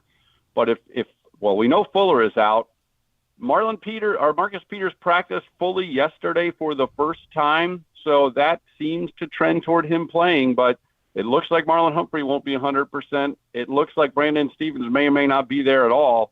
Marcus Peters, I don't know what percentage he'll be at, but I got to think he's not at 100%. But and it's already starting to feel like this cornerback group is having depth issues, at least early. Not that these are like season enders other than Kyle Fuller, but I think these injuries bear watching a lot with the Tyreek Hill, Jalen Waddle, and this Miami offense coming to town. So those, to me, are very troubling. I don't think we'll see Ronnie Stanley. He had another practice that he missed yesterday. And I also looks like we might not see Patrick Ricard, who hasn't practiced all week, and that would be a significant blow to their running game. So week 2, there are already some injury issues, but I think this secondary group is the biggest concern. Yeah, again, as you point out, Tyreek Hill, Jalen Waddle on the other side. It is an awful lot to ask if you're missing those top guys. Bo, have you found? I finally got it right by saying Bo. I started to call Buck Martinez Bo. Do you see any optimism at all in the Ronnie Stanley situation? Is there light at the end of the tunnel, or it's just a muddled mess, sort of? That's a funny word for it, but I don't know. I mean, optimism. I don't know if you have optimism. I mean, I don't know what to think. They said they would play it cautiously. Yep. He was cleared physically now 3 weeks ago, I believe it is, and he's been out there maybe a day a week. He's limited. Yesterday he didn't practice. Last week he was limited. Then he didn't practice. It seems like a very slow ramp-up period for him. And, of course, now it's compounded by the fact that they already lost Juwan James for the season. So it looks like Patrick McCary will be starting at left tackle tomorrow, which would be really their third choice to be the starting left tackle. But the Stanley situation, I know they want him out there, and it seems like very incautious. But I think at some point, it's going to kind of change from caution to frustration if they can't get him out here soon. Yeah, I think it's fair. Bo, what did you make of the Ravens' inability to get going in the run game in week 1? Are you willing to sort of be dismissive of it and say, hey, there's rust, and then you throw in the fact that your running backs aren't back yet, no Ronnie Stanley, it's no big deal? Or is it something that you're kind of monitoring for a team that we thought coming into the year was going to try to get back to being a dominant rushing team? I think you have to be a little bit concerned. Now, they didn't have J.K. Dobbins. What you like to think that what they thought was bringing in Kenyon Drake and Mike Davis was going to be a little upgrade from Latavius Murray and Devontae Freeman, but it kind of looked the same. Yeah. In week 1, and John Harbaugh will say, well, the Jets packed the box to try to stop the run. Lamar Jackson really showed no interest in trying to run himself, and that also factors in what the run game looks like. He just didn't look like he was interested in running all that much, just a couple designed runs. But then if you can pop a deep one like you did to Bateman, and that was later, but if he had popped that deep one to Bateman earlier, maybe they can't do that with the run. But the running back group right now just felt a lot like the running back group last year at first. Now, you're right. They hadn't played much in the preseason, and that might have also been a factor. And, yeah, you're missing Ronnie Stanley. But I think there's reason to be concerned. Dobbins, if Dobbins indeed comes back this week, you sure hope to see a little more from the running game with him, because that's kind of what you're banking on. So, but again, what his workload will be in his first game back in a year, that would remain to be seen. But I think it's fair to have a level of concern, recognizing also that not all the pieces they want there were there, and they think that once they do get them there, they will be better. And I also think that it may come down to Lamar Jackson doing more of the running, which they may or may want him to do, or he may not want to do. But he is a big part of this running game. There's just no way around that. Can we follow up on that, Bo? It was very clear he wanted to stay in the pocket in week 1. I know our buddy Brian Baldinger, did a nice breakdown of that, and it led to some great throws. But there were times where it looked like running lanes were there, and he didn't take them. What do you make of that, and what's going on with Lamar? And obviously we know there's the subplot there of the contract situation that he no longer wants to talk about, but I don't understand why you would ever not want to have Lamar Jackson run. He's extraordinarily good at it. What did you make of that? Yeah, I don't know. I think the second or third play of the game, he kept on an RPO, and he got hit pretty hard. And I don't know. I don't think that was any factor in the other game, but he did. He just looked more content to stay in there and throw the ball. And maybe they read into it that the Jets have so many people up there. They're trying to stop the run, and they were going to counter that by not trying to run. I feel like there were a couple games like that last year, early in the season, where we all sat around and said, wow, look, Lamar Jackson's trying to prove he's a pocket passer. He's trying to prove he's a pocket passer. Look, he could have run and he didn't. I think maybe it comes back to some feel of the game. I'm not overthinking I certainly don't think someone had suggested, well, he's thinking about his contract in those situations. I can't even fathom that that's the case. But, whether it's in the back of his mind, I don't know. But I just think it was, to me, more of a feel of the game type thing. I think, and then what happens is there are situations like that one play where the play broke down and he scrambles out and he escaped miraculously, ends up getting a first down, which is just so vintage Lamar Jackson. And I know people are saying, well, that's what can happen anytime he starts to run. I just don't think it was part of the plan for him to run. I don't know that there's some mandate that says this year he's not going to run that much. I think it'll be a game-to-game situation, and if they need it, he'll do it. And I just think also there was just, like I said, they hadn't played, and Lamar Jackson hadn't played since December. Yep. So I think there was also some getting worked up to speed going on with him. Bo, with so much movement around the offensive line, I know you haven't had a great deal of time to look at rookie center Tyler Linderbaum, but you have seen him play against the Commanders a little bit, I think, and in this game. How is he handling the speed of the game right now?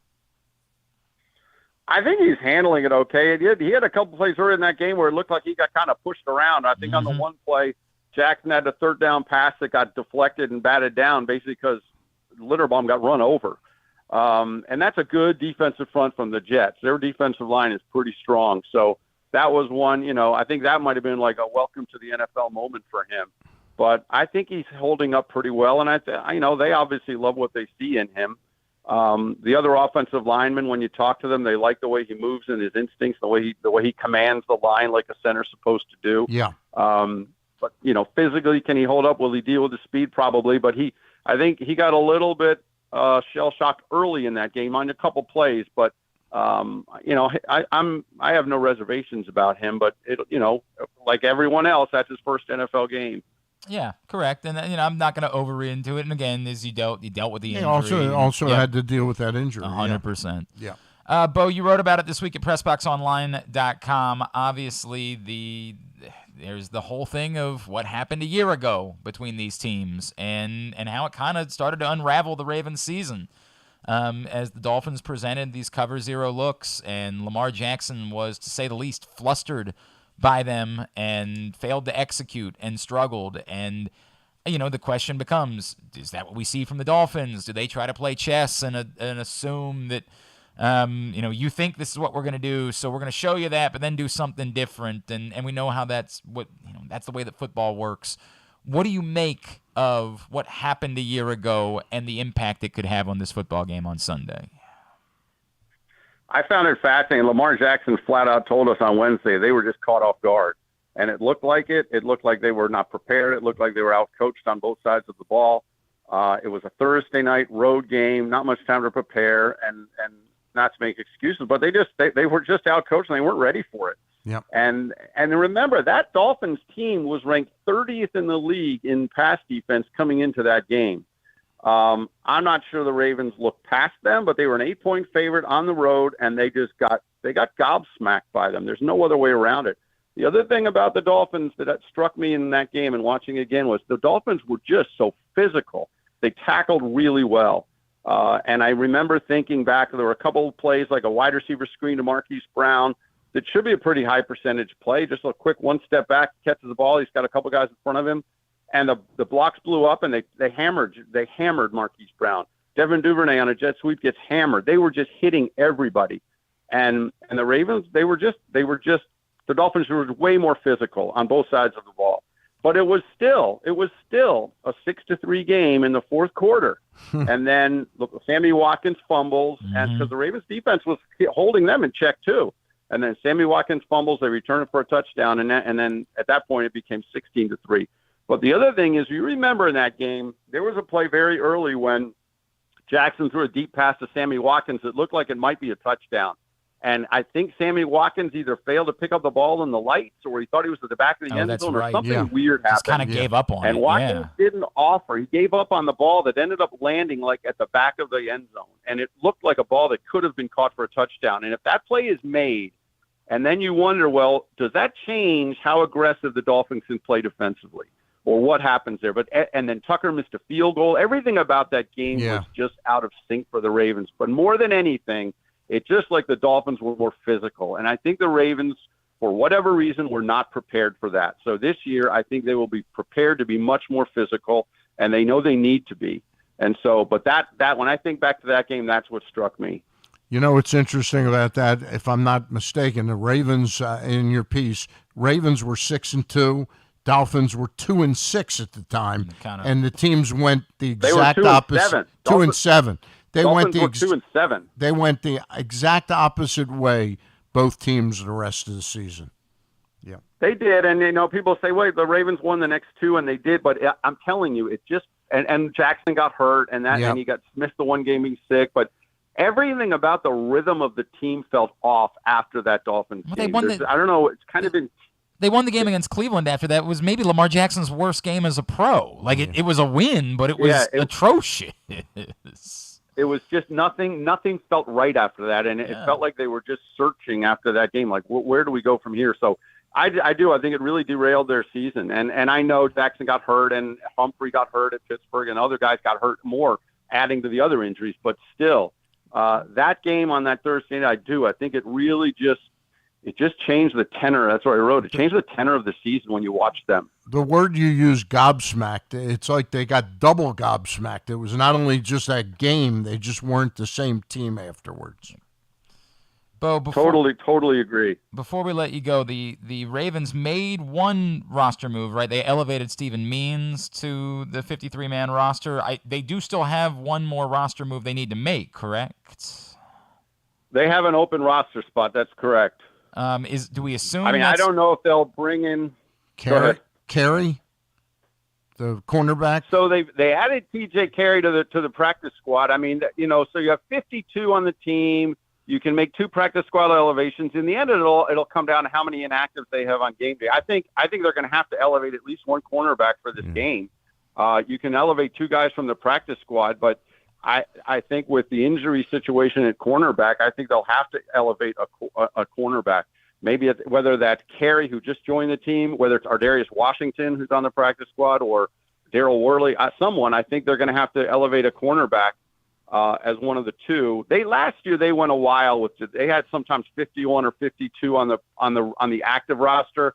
In point of fact, once you have so many guys on the practice squad and you can elevate a couple, it always comes down to how many game day inactives you have. So they'll still keep trying out players, but the fact that they don't have 53 on the 53 is, to me, not the issue. It's who are you bringing up for this game and then how many inactives you'll have. But I think with the cornerback issue, I think they're going to have to elevate at least one cornerback for this game. And then my last one, just to follow up, because I know you responded to the column that I wrote this week at PressBoxOnline.com. I know Lamar, said the other day, I'm done talking about it, but can they make this go away? Like, it feels like it's a pretty significant thing that's going to linger over this team. And as long as, Lamar handles his business on Sundays, I don't know, Bo, maybe they can. Maybe this is something that just kind of disappears. But there's an awful lot of whispering and maybe the Players Association leaking things. And, who knows if somebody else's deal gets done during the year and that makes the conversation like, can this really just go away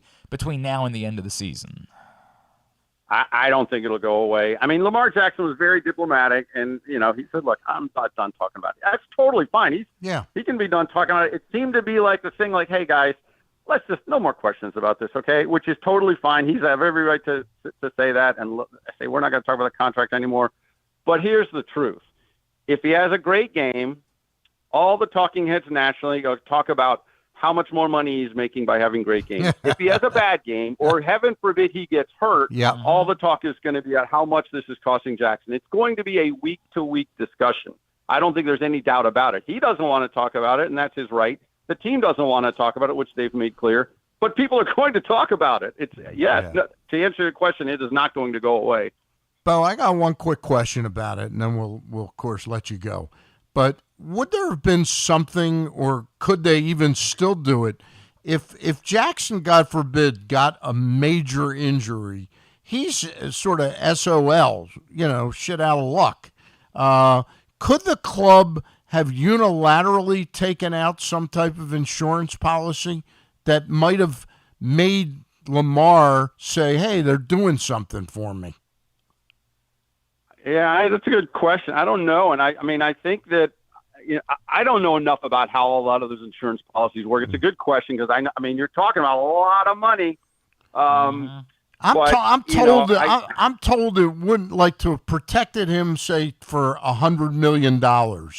It might have cost $10 million to do that, but boy, the goodwill you would have gotten from the player. To me, it's an interesting topic, and one that might make for an interesting article at some point during the season. Yeah, it's a very interesting topic. And to your point, here we are, right? But during the season, what are we going to do? We're going to talk about the contract, right? Because the talk is not going to go away. I promise you. At B Smolka on Twitter is how you follow him. PressBoxOnline.com is where you see all of his stuff. Bo, great piece recapping last year's debacle in Miami. We appreciate it. We'll talk to you next Friday. All right. All right. Thank you. Bo Smolka. All right. Thanks. Take care. Checking in with us here on GCR. Stan, did you watch any of last night's game on Amazon? No, I was watching some stuff, political stuff.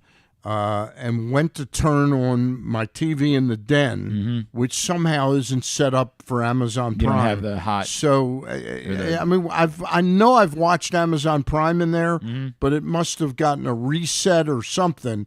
So I didn't take the trip back to my office in the house, because I got so many square feet. Right. I've got the palatial estate. I was at a bar last night where I did not know this. Apparently, DirecTV did a deal with bars that they created a channel on DirecTV just for bars to pick up the Amazon Prime Amazon broadcast to run through. It would make sense that bars would have it. Yeah. So I did not, because all I saw was complaint and complaint and complaint and complaint about the Griffin. Did you watch it? I watched it, yeah. I actually enjoyed it. I liked the setup. I liked the whole broadcast. The actual, people were talking about finding it and buffering. People were talking about it lagging behind. I did not have that. They were seeing on Twitter what had happened in the game before the broadcast got there. I did not find any issues with it. And I watched a majority of it on my phone too. So I would have thought and I was like, because I would close the app, text somebody and then open it back up, and I still really had no issues. I felt. And I heard one of the biggest. I thought it was very pleasant. I've heard that one of the biggest complaints is there's a lot of people like 50 plus or 60 plus that are looking all over their guide, right? As if it's a cable channel, Amazon Prime, not knowing it's a third-party thing that you have to get to. And as I've talked about before, for me, I live on a farm. I live in a rural area. We don't have internet. I know that this is very difficult for people that don't live in these circumstances to understand, but it's a real thing, and it's something that different. Are you going to be affected seriously by the infrastructure thing? Will there be more internet? We're hoping, but the governor tried to do something a couple years ago that never changed anything. It's something that is pitched as red meat to a very certain those of us that deal with it, but yet continues to not get anything done because it's not really. The government has to compel the businesses to invest the money 100% in order to do it. Yeah. It's a different conversation. But the point is, for me, I'm not going to have the option to watch Thursday Night Football on my television. I can't turn on a smart TV because I don't have the ability. I can't, from my hotspot, run smart TV and stream games on Amazon. Now, I can certainly pull it up on my iPad, and that's what I'll do for Thursday night games this year, and that'll suck, but, again, that's a first world problem that I'm dealing with.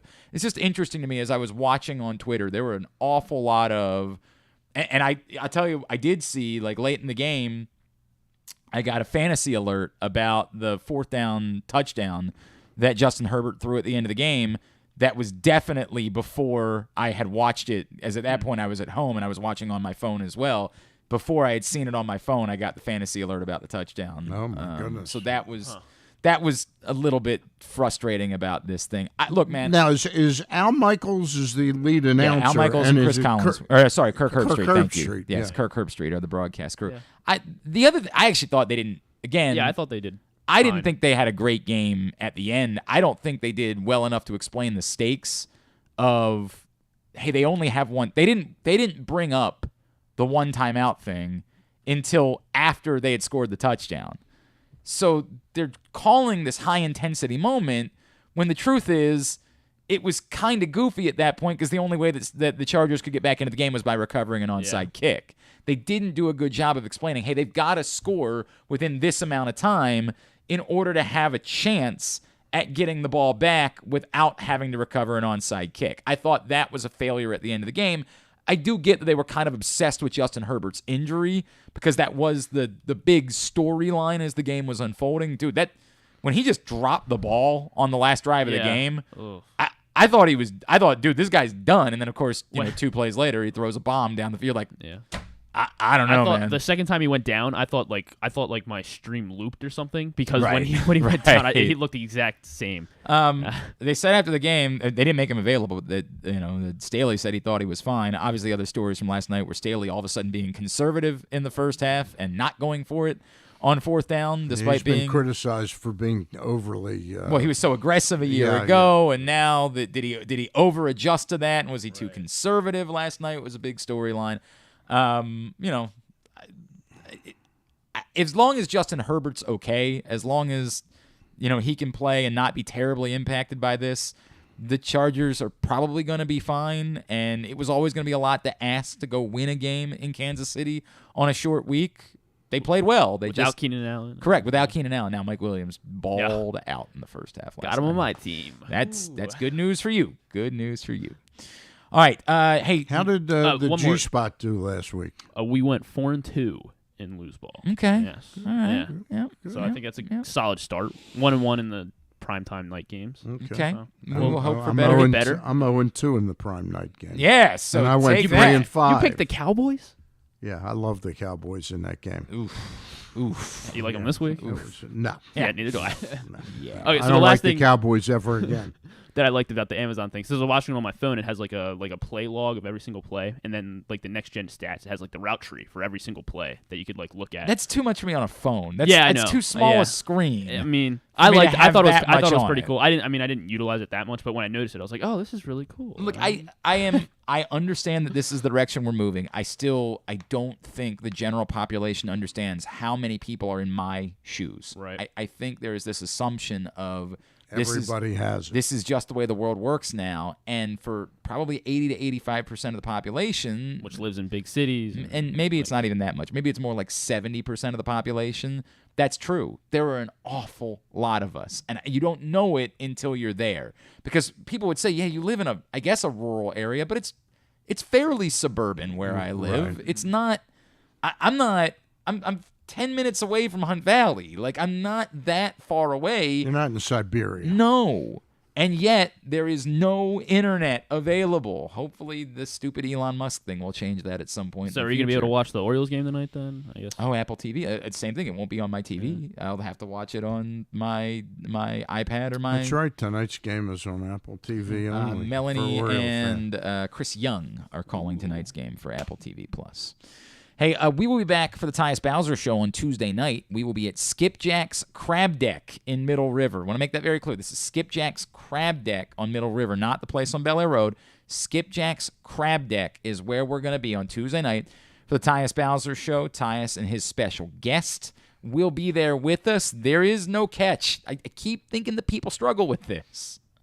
Unless we tell you, hey, tonight's a charity night, we need you to bring out a donation of some sort. Unless we tell you that ahead of time, you just come hang out, and you get to meet your favorite Baltimore football players, including Tyus Bowser, who's maybe the nicest. And he usually brings along a guest? He always brings along a guest. I mean, We've not had an unfortunate circumstance where he had a guest lined up and they bailed on him. We have not had that play out yet. Of course, he had Justin Houston out for the first one, and he was great. And those guys hung out afterwards and were, they didn't want to leave. I mean, those guys were getting tours of Guilford Hall Brewery when we were there. I mean, any chance that Lamar Jackson would come and not talk about his contract? That would be a catch. When I say there's no catch, there would probably be a few catches involved with that appearance. But yeah, Tyus Bowser Show Tuesday night. It's partnership of PressBox and Grade 8's memorabilia. Thanks to Maryland Vascular Specialists and the all-new Ginsu Grill for partnering to make it happen as well. We will see you on Tuesday night. Find out more by going to PressBoxOnline.com/Bowser. When we come back in, a major athletics facility in the area has a new name. And I think there should be a controversy surrounding something going on at the Maryland football game tomorrow night. I want to talk about both those things, and we'll get a tidbit and two-bit to wrap it up. It's Glenn Clark Radio. Have you been to Guilford Hall Brewery? Located in Baltimore's Station North neighborhood, Guilford Hall Brewery breaks the craft brew mold with their great handcrafted microbrews and amazing Bavarian-style food selections. Join Guilford Hall 7 days a week for Orioles, Ravens, and all of your favorite college games. Make plans now to watch the big games, play trivia, or bring your dog for Yappy Hour. They even have free valet service on Friday and Saturday nights. Go to guilfordhall.com for a complete schedule of events, beer listings, and food and drink specials. We'll see you at Guilford Hall Brewery. That first sip. That first bite. Start your day off right with a delicious breakfast at Royal Farms. Choose from a fantastic selection of fresh Royal Farms breakfast sandwiches and top it off with a rich hot cup of the freshest coffee in the world. At Royal Farms, breakfast is available day and night. It's the freshest breakfast in the world. Real fresh, real fast. Royal Farms. Make the most out of every day in your Toyota RAV4. Available in hybrid or gas-only models. A RAV4 can get you where you want to go in style. Check out buyatoyota.com for deals on new RAV4s from your local Toyota dealer today. Come experience Maryland's #1 sportsbook this NFL season at the FanDuel Sportsbook at Live Casino and Hotel, the ultimate place for any sports enthusiast. Take advantage of our 24/7 kiosks, massive video screens, and watch all the action from the best seat in the house. With more money paid out than anyone around, make every moment more at the new FanDuel Sportsbook at Live Casino and Hotel in Hanover, Maryland. Please play responsibly. Gambling problem? Please call 1-800-GAMBLER or visit mdgamblinghelp.org. The 2022 baseball season is in full swing, and the future is brighter than ever for your Baltimore Orioles. I'm Paul Valley. And I'm Zach Goodman. And together we bring you the Bat Around every Saturday from 10 a.m. to noon with everything you need to know about the Orioles and baseball as a whole. From veterans like Cedric Mullins, Austin Hayes, and Ryan Mountcastle, to young stars like Adley Rutschman, Grayson Rodriguez, and DL Hall. We've got you covered for every game, every pitch, and every debut. You can watch us at youtube.com/PressBoxOnline and Facebook.com/PressBoxSports, or you can listen at PressBoxOnline.com/radio. So join us live on the Bat Around every Saturday from 10 a.m. to noon right here at PressBox Sports. Come in for Glory Burgers, Glory Wings. There's glory for everyone at Glory Days Grill. Enjoy their award-winning burgers, ribs, and wings, or try the fresh salads, hand-cut salmon, or the scrumptious sandwiches. Yum! Come in for the daily specials every weekday, like $7.99 burgers on Mondays and $6.99 nachos on Thursdays. Dine in and let us serve you, or order online at glorydaysgrill.com and take it home. That's glorydaysgrill.com for a location near you. Glory Days Grill, great food, good sports. Check out Jeremy Kahn's daily picks at PressBoxOnline.com as he tries to find you daily winners. And speaking of winners, here's a man who once won a media curling contest, and I don't think anything else. He's Glenn Clark. Back in here on GCR as we wind down for a Friday edition of the program. Stan the Fan Charles is here. Today's show also brought to you by the all-new Ginsu Kamado Grill, the perfect ceramic tailgate or home grill to sear, grill, bake, and smoke all kinds of food.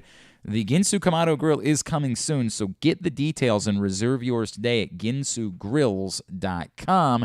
And if you are headed to the game on Sunday, are you going to the game on Sunday, Stan? Yes, I am. I hear it's going to be close to 90 degrees. Is it really? Yeah. Oh, it always feels like there's one of these, post-Labor Day, there's one of these really brutal weekends. If you're headed to the game, then stop by Mother's. Mother's is throwing another. Not my. Sorry, let me strike that. Not your Mother's is throwing the party, but it's at Hammerjacks. It's complicated. My apologies. Stop by Hammerjacks on Russell Street, right next to the stadium. Mother's is throwing a great tailgate party there this Sunday starting at 9 a.m., and you can stop by before, during, and after every Ravens home game. It's free to get in.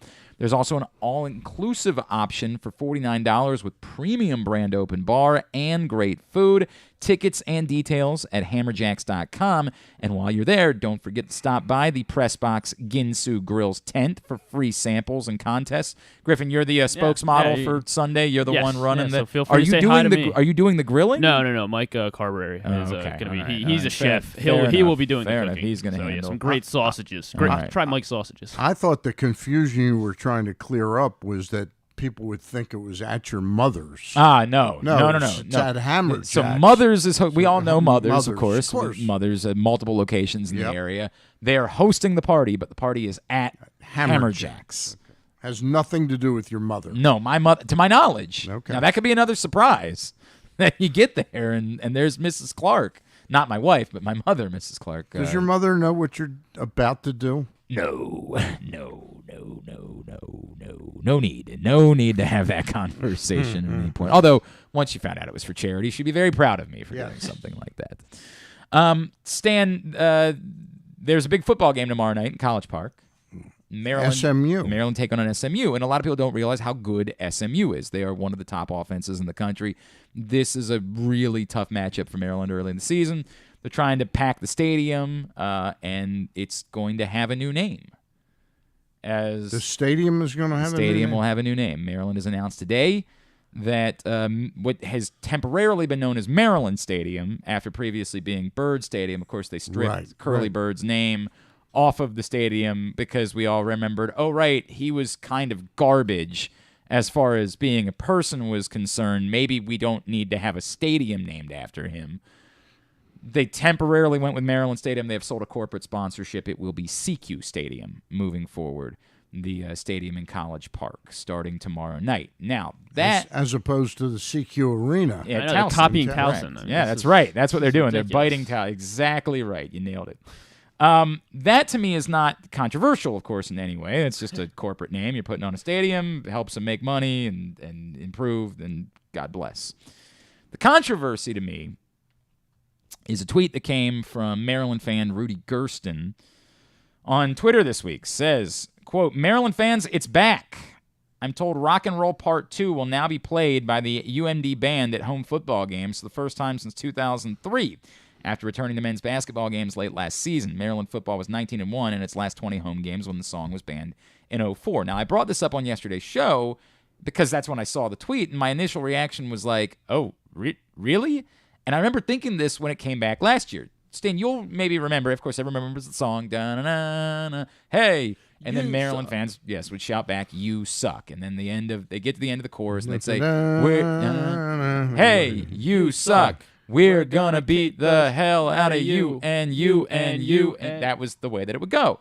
And when they banned the song, it was part of, crowds are getting out of control, they're too drunk, and we're throwing things, and so we're going to get rid of Rock and Roll Part 2 because we want to make things a bit more civil around here. Which, to be fair, was a fairly silly reason to ban the song. Yeah. The song was... the alcohol would maybe be the problem, not the song. And given many of the things that are said at many stadiums, saying, you suck or we're going to beat the hell out of you, quite tame in comparison to many of the things that are said at sporting events. Now, my problem is not related. I am not okay with the song coming back. There is no ambiguity to this to me. I'm not okay with the song coming back, but it has nothing to do with you suck or we're going to beat the hell out of you. My problem is, Stan, do you think that the University of Maryland band would be okay to play an R. Kelly song at the game? Do you think that would be greeted with, this is a wise thing to do? No. Do you know the story of Gary Glitter? Not really. Gary Glitter is the man that gave us Rock and Roll Part 2, and if I tell you that he's essentially R. Kelly, I mean it. The story on Gary Glitter, garbage human, worthless, awful, wretched human. I attempted yesterday to pull from his Wikipedia page just portions of the story on Gary Glitter when I shared why it is that I'm not okay with this, and I still can't fully convey what a garbage human being. Here are some of the highlights. In November 1997, Glitter was arrested after a technician discovered pornographic images of children on the hard drive of a laptop he had taken to a computer retailer in Bristol for repairs. He was sentenced to 4 months in prison and placed on the sex offender registry after he admitted downloading more than 4,000 items of child pornography. He was, however, cleared of a charge of having sex with a 14-year-old girl because of some reason Moving forward, in Vietnam in 2005, he rented a luxury seaside villa and applied for permanent Vietnamese residency. He came to the attention of Vietnamese authorities after being banned from a nightclub for allegedly groping a teenage waitress. Eyewitnesses also reported seeing him take 2 young girls into his home. On November 12th, 2005, he fled his home. A 15-year-old girl was found living in his flat and was questioned by authorities. November 20th of that year, while trying to board a flight in Bangkok, he was arrested because 6 Vietnamese girls and women aged from 11 to 23 claimed that Glitter had had sex with them. I'll go on. In 2006, he was tried on charges of committing obscene acts with 2 girls aged 10 and 11. And I'm giving it goes you, on and on. I'm giving you the super abridged version of this. This isn't someone that maybe did something one time and there was a little bit of ambiguity about it. Like maybe she made up the story. Like this is someone who has an R. Kelly-esque sheet. A rap sheet. I cannot believe that no one's talking about this. I get it. I had no idea about It's a catchy song. I understand that. And everybody liked doing the You Suck thing. I understand that. Maryland's trying to get a packed crowd tomorrow night because they know it's a big game and they want a great atmosphere for it. And they want to believe that things are turning around for Maryland football. There are new traditions that you can create. You change the name of the stadium because you realized, hey, the guy was a bad guy. We shouldn't name a stadium after him. Right. Maybe you say, hey, this guy's a really bad guy. We shouldn't play the song at the games. Agreed. Doesn't seem that hard to me. No. Don't know why this is something that we're dealing with again. I would like to hope that someone with a brain involved will step in and say, nah, man, pick a different song. We can say You Suck to just about any song that exists. We can find a way to incorporate the words You Suck into that song. We'll beat the heck out of you. Correct. We can find a popular, a techno tune, whatever the kids are into these days, and we can find a way to incorporate making fun of our opponents somehow in that song. We don't need to go back to Gary. I understand that it's difficult separating artist from art. It's something that we have struggled with. Like, I find it tough. I like Kevin Spacey movies. It's a tough thing for me, right? I just feel as though we should probably be at a place where when it's overwhelming, we all understand maybe not something we should be doing. Maybe we leave this alone. Griffin's going to the game, just told me he was struggling with whether or not he participates in the You Suck chant when they do play the game, the song tomorrow. Is he currently in prison? Yeah. Yes, like he's definitely currently in prison, as he should be, because he is garbage. Yeah. Heinous. Gary Glitter.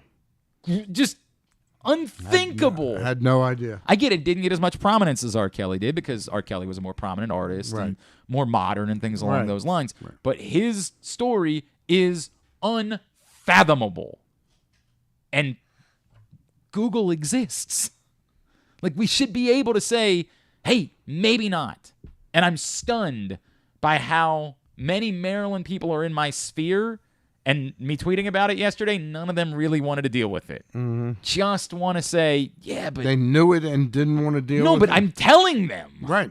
I'm copying and pasting. I'm putting up all of these things. And they're going, yeah, but it'll be fun to... Right, or it's just... Or they just don't want to deal with it. They just want to... Yeah, but we want to chant You Suck at a football game. All right. Winding down for today's show. It's also been brought to you by Guilford Hall Brewery. They've got a huge Oktoberfest party coming up 1 week from tomorrow. Next Saturday, you're going to want to be at 1611 Guilford Avenue in Station North for their huge Oktoberfest party. It's also their anniversary party. It's free admission for a party that runs from noon to midnight, but they've got 2 VIP ticket packages available. All you can drink for $30. Now, Stan, I was a young man once. Mm-hmm. If you told me I was going to a party for 12 hours, I was probably going to drink more than $30 worth of beer at a brewery. Even if I was going to a party for 5 hours, I'm probably going to drink a little bit more than $30 worth of beer. They also have an all-you-can-eat and drink package available for $80. And again, this is a day where you can be there all day and have multiple meals. Seems like a pretty good way to spend the day to me. They got a bunch of great contests. Dunk the Brewer, Stein Holding. Going to be an incredible day. Gary Stein will be there? I don't think it's going to be Gary Stein Holding. I think it's Beer Stein Holding. Okay. Yeah. But I'm willing to consider that for a future. Maybe we host a Gary Stein Holding contest. He's in great shape these days. I love the concept. Maybe we have a Gary Stein Holding contest. Find out more, guilfordhall.com. That's where you get your tickets. They are open 7 days a week now. The craft brew is excellent. The food, the Bavarian menu is outstanding. guilfordhall.com. Let's get a tidbit. Tidbit brought to you today by the FanDuel Sportsbook at Live Casino and Hotel Maryland. Stecca hit a bet last night. Oh, he won his first half. Okay, so he had the first half under. Yeah, in the football game last night, and they did. It was only like I think it was like 17. I think it was like 10-7. Yeah, something like that. Yeah, something like that. Smart play. FanDuel Sportsbook is where you get all your bets in for the weekend. College tomorrow, Sunday for the NFL, and you can Aussie rules football. Yeah, if that's what you're into, like Griffin is. Geelong won this morning. Oh, so you're one. Yes. You're 1 for 1. One Very for 1, good. my parlay. Very good. Gratuitous grouping, that is. Yeah, my gratuitous grouping. Gratuitous grouping. Look, they got the bet pads available now and the FanDuel Sportsbook, so you can get there tomorrow at like 11:30 a.m., put money on your bet pad, and you don't have to go back up to the kiosk or back up to the window all day. Seems like a pretty good deal. Same thing on Sunday for NFL betting. Get there at noon, go right up to the window, say, hey, I'm here all day. I'm betting all day. Just get your bet pad, load your money on it. It's as simple as that. FanDuel Sportsbook, Live Casino and Hotel. What you got? All right, so it is the anniversary of Clinchmas when the Orioles clinched the American League East on September 16th. 8 years ago today. I saw pictures on this day. Yes. So, and I'm going to do one of my favorite tidbits. I like going over the lineup. Yep. Yeah. I like going over what was the lineup that day, September 16th, 2014. So can you tell me the 9 starters of that game? And it is Adam Jones. I was very surprised. Yes, Adam Jones. Definitely Adam Jones. Adam Jones batting third. Matt Wieters? Matt Wieters was not catching on this evening. So it wasn't Caleb Joseph. Not Joseph. Taylor Teagarden? Not Teagarden. Oh, my God. goodness. I can't remember. Hunley? Yep, Nick Hunley. Okay. Nick Hunley. That's a good one. By the way, I can never this is a straight shoot. I always get Nick and Todd Hunley. I've gotten Nick and Todd Hunley confused. The reason why I just say Hunley. Nick is Todd's son, right? Is it? Is he? I'm not. Is that real? I definitely never knew that. You know, it either is real or it was something I made up years ago and never. And checked it out. On the radio, I would refer to Nick Hunley as Todd Hunley, and then I would get embarrassed by it, so I stopped. I just started saying Hunley. Hunley. So Wikipedia says his dad's name was Tim Hunley. Okay, different dad. Is he related? He's his uncle. Yeah, is he related to Todd? I don't think there is a relationship. All right, Hardy. Yes, J.J. Hardy. Yes, he was in the lineup. How about the left fielder, the guy who came out of nowhere, former Pittsburgh Pirate, solidified left field? I can't think of his name now. He was the guy who hit the big double and Chris Davis. No, Delman picked Young. him. No. White guy. David Lau? No. Not David Lau. He was not in this lineup. Oh, something like O'Flaherty, but it's not O'Flaherty. It's Nate McLeod. McLeod. That's what I'm thinking. No, not him. Not. He was the 20. He was on the 2012. 2012 was Yeah, 2012 was. Markakis was hurt, right? Was Markakis hurt?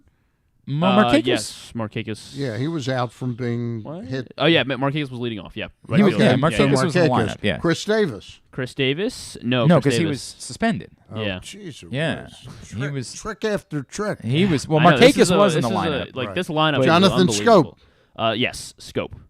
Or sorry, no, Scope was not starting. He came in a pinch hit. I'm sorry. So who would have? Steve Pearce? Yep, there you go. Steve Pearce, batting 5th, playing first base. Big 3-run homer. So then we still don't have a second baseman. Flaherty? Yes, Flaherty. Ryan Flaherty. Started at second. J.J. Hardy. You're never going to get the third baseman. Oh, God. It wasn't Machado. He had a 3-run homer or actually, no, not a 3-run homer, but he hit a home run in the game. Yeah, because Machado was hurt. Trying to think of what hints I can give for this guy. We still have 3 guys missing from this list. We're still missing. Nelson Cruz had to. Yes, Nelson Cruz was designated was the DH. DH. Yes, batting 4th. And who else are we missing? The left fielder. Left fielder. And another, the catcher. And the third. No, Hundley. Hundley was catching. Oh, and the third baseman. Yeah, third baseman. Was it okay? So I remember them acquiring 2 players. They were in August. They acquired Kelly Johnson. Not Kelly Johnson. Was Diaza? Was he the left fielder? Yes, okay. Alejandro Diaza. Remember that was a 3-run bases loaded triple. I didn't remember that. That was when you could still make August 31st trades. Yeah, like the waiver. Picked them up from the White Sox, and right? They've got both on August 31st. They got both Kelly Johnson and Alejandro Diaza. Yeah, boy, you've got a great memory. No, I remember random things, Stan. Like I don't have a great memory. I just remember some super random things. Third baseman on that team. I mean, I have like no hints for him. I'm trying to. It's not Betterman, was it? No, it was not Betterman. Yeah. He was all over the place. He had a couple years with Houston. Weeks? Not Weeks. Jamil Weeks, not Jamil. A couple years with Houston. Before. Oh, God. And then Kansas City for like a week. Paredes. Yep. Paredes. Jimmy Paredes. Jimmy Paredes. I do. What number did he wear, Stan? Have no idea. 38. No, it's not unacceptable. It's very good. It's not. Very good. Only reason I remember Paredes is because when Isaac Paredes started, I thought that was who it was. You're like, he came back? I really did. I legitimately that'd be quite a comeback. So who was the starting pitcher in that game? Ubaldo. Okay. 5 strongish innings, allowed 2 runs, 97 pitches in 5 innings. It was a heck of a night. It was enough. A great night. Pies, the whole thing. Yes. All right, Tubular is brought to you by the Maryland 5-Star Sea Olympic athletes in action as the nation's best horses and riders compete in one of the world's premier equestrian events at the Mars. Maryland 5-Star at Fair Hill, presented by Brown Advisory, October 13th through 16th in Cecil County. So as Buck Martinez told us earlier tonight, we will not know who the Blue Jays are starting tonight, as they are going to go with a bullpen game for tonight's game against the Orioles. We'll find out before the game who the first pitcher will be. It's on Apple TV Plus tonight. That's 7 right. o'clock. No Masson tonight. Yeah. Jordan Lyles on the mound for the Birds. Tomorrow at 3 o'clock on Masson, Kyle Bradish and Jose Barrios. And on Sunday at 1:30, Dean Kramer and Alek Manoah. College football tomorrow, Maryland and SMU is on FS1 at 7:30. Towson is at West Virginia tomorrow at noon. You can watch it on ESPN+. Let's go. West Virginia lost somebody last week. Yeah, they're 0-2. They lose they lost to Kansas. So they went to overtime. Yeah, that's pretty embarrassing. And lost by 2 touchdowns in overtime because they threw a pick 6. Morgan's at home tomorrow at noon against Sacred Heart. Stevenson at home tomorrow at 1 against Alvernia. Hopkins is at home at 1 tomorrow against Juniata. There really aren't any big games this week. That's the reason why College Game Day is at Appalachian State, because there just aren't big college football games this weekend. Sunday, CBS Dolphins Ravens at 1. Then the local TV games, Bengals Cowboys at 4:25. Fox will have Falcons Rams as their 4 o'clock game locally, and then Bears Packers at 8:20 on NBC. Everything else, you can go to glennclarkradio.com. PLL Championship. Sure, that's. Yeah, bit more of a big sports weekend, not a whole lot. New episode of Lord of the Rings show, the Great British Baking Show, new season of that on Netflix. Cameron Diaz is going to be on Jimmy Fallon tonight. Okay. And then House of the Dragon on HBO on Sunday. No Yeah. doubt. Apparently, the Ravens have announced they're going to bring back Edgar and Allan as their mascots this year, since Poe is unavailable. So there's that, if that interests you. We're going to wrap up. That's big news. Our buddy Chris Comfort is here. He's going to. This is the assignment he's waited for his entire life, is photographing the two of us. Parents are so in the proud. buff. This was the moment for him. He's been thinking about it for weeks. This is why. Truly, Chris was a model himself, but the reason he went behind the camera is because he knew this day might come. He knew this day might be here. So Stan and I are going to go out and do that. Pre-order the Boys of Hamden calendar. boysofhamden.com. Do we know what month we're going to be? Is it like September? I think October, September is the word. That's my birthday month, so I do like that. September. The boysofhamden.com is the website. Pre-order your calendar. It supports the Hamden Family Center. Stan the Fan, thanks for coming in again this week. At Stan the Fan on Twitter. You'll be back on Monday with Ross talking baseball. Somebody. We'll talk with Ross and somebody. Somebody, no doubt. Promise. And of course, Power Rankings will come out on Monday as well. Yep. And then he'll be on the Bat Around tomorrow morning with Paul and Zach from 10 to noon, as they'll be talking baseball with you in the midst of a big series with the Orioles and the Blue Jays. Thanks today to Trent Green. Thanks to Bo Smolka. Thanks also to Buck Martinez. We'll get all that up in the greatest hits section of the tab at GlennClarkRadio.com. Thanks to everybody at PressBox, all of our great sponsors and partners, Glory Days Grill, Royal Farms, the Costas Inn, Maryland Lottery, Guilford Hall Brewery, Great Eights Memorabilia, the FanDuel Sportsbook at Live Casino and Hotel Maryland, Maryland Vascular Specialist, the all-new Ginsu Kamado Grill, the Baltimore Orioles, your local Toyota dealer, buyatoyota.com. Sunday, halftime, Facebook.com/PressBoxSports for Project Game Day, and then Reed and I are with you post-game on 105.7 The Fan. We'll be back on Monday. Thanks to Griffin at Griffin_Bass. Follow us, Twitter, Instagram, and TikTok at Glenn Clark Radio. Have a great weekend. Go Birds, go Ravens, go Terps, go Towson. Duke sucks. Ohio State sucks too.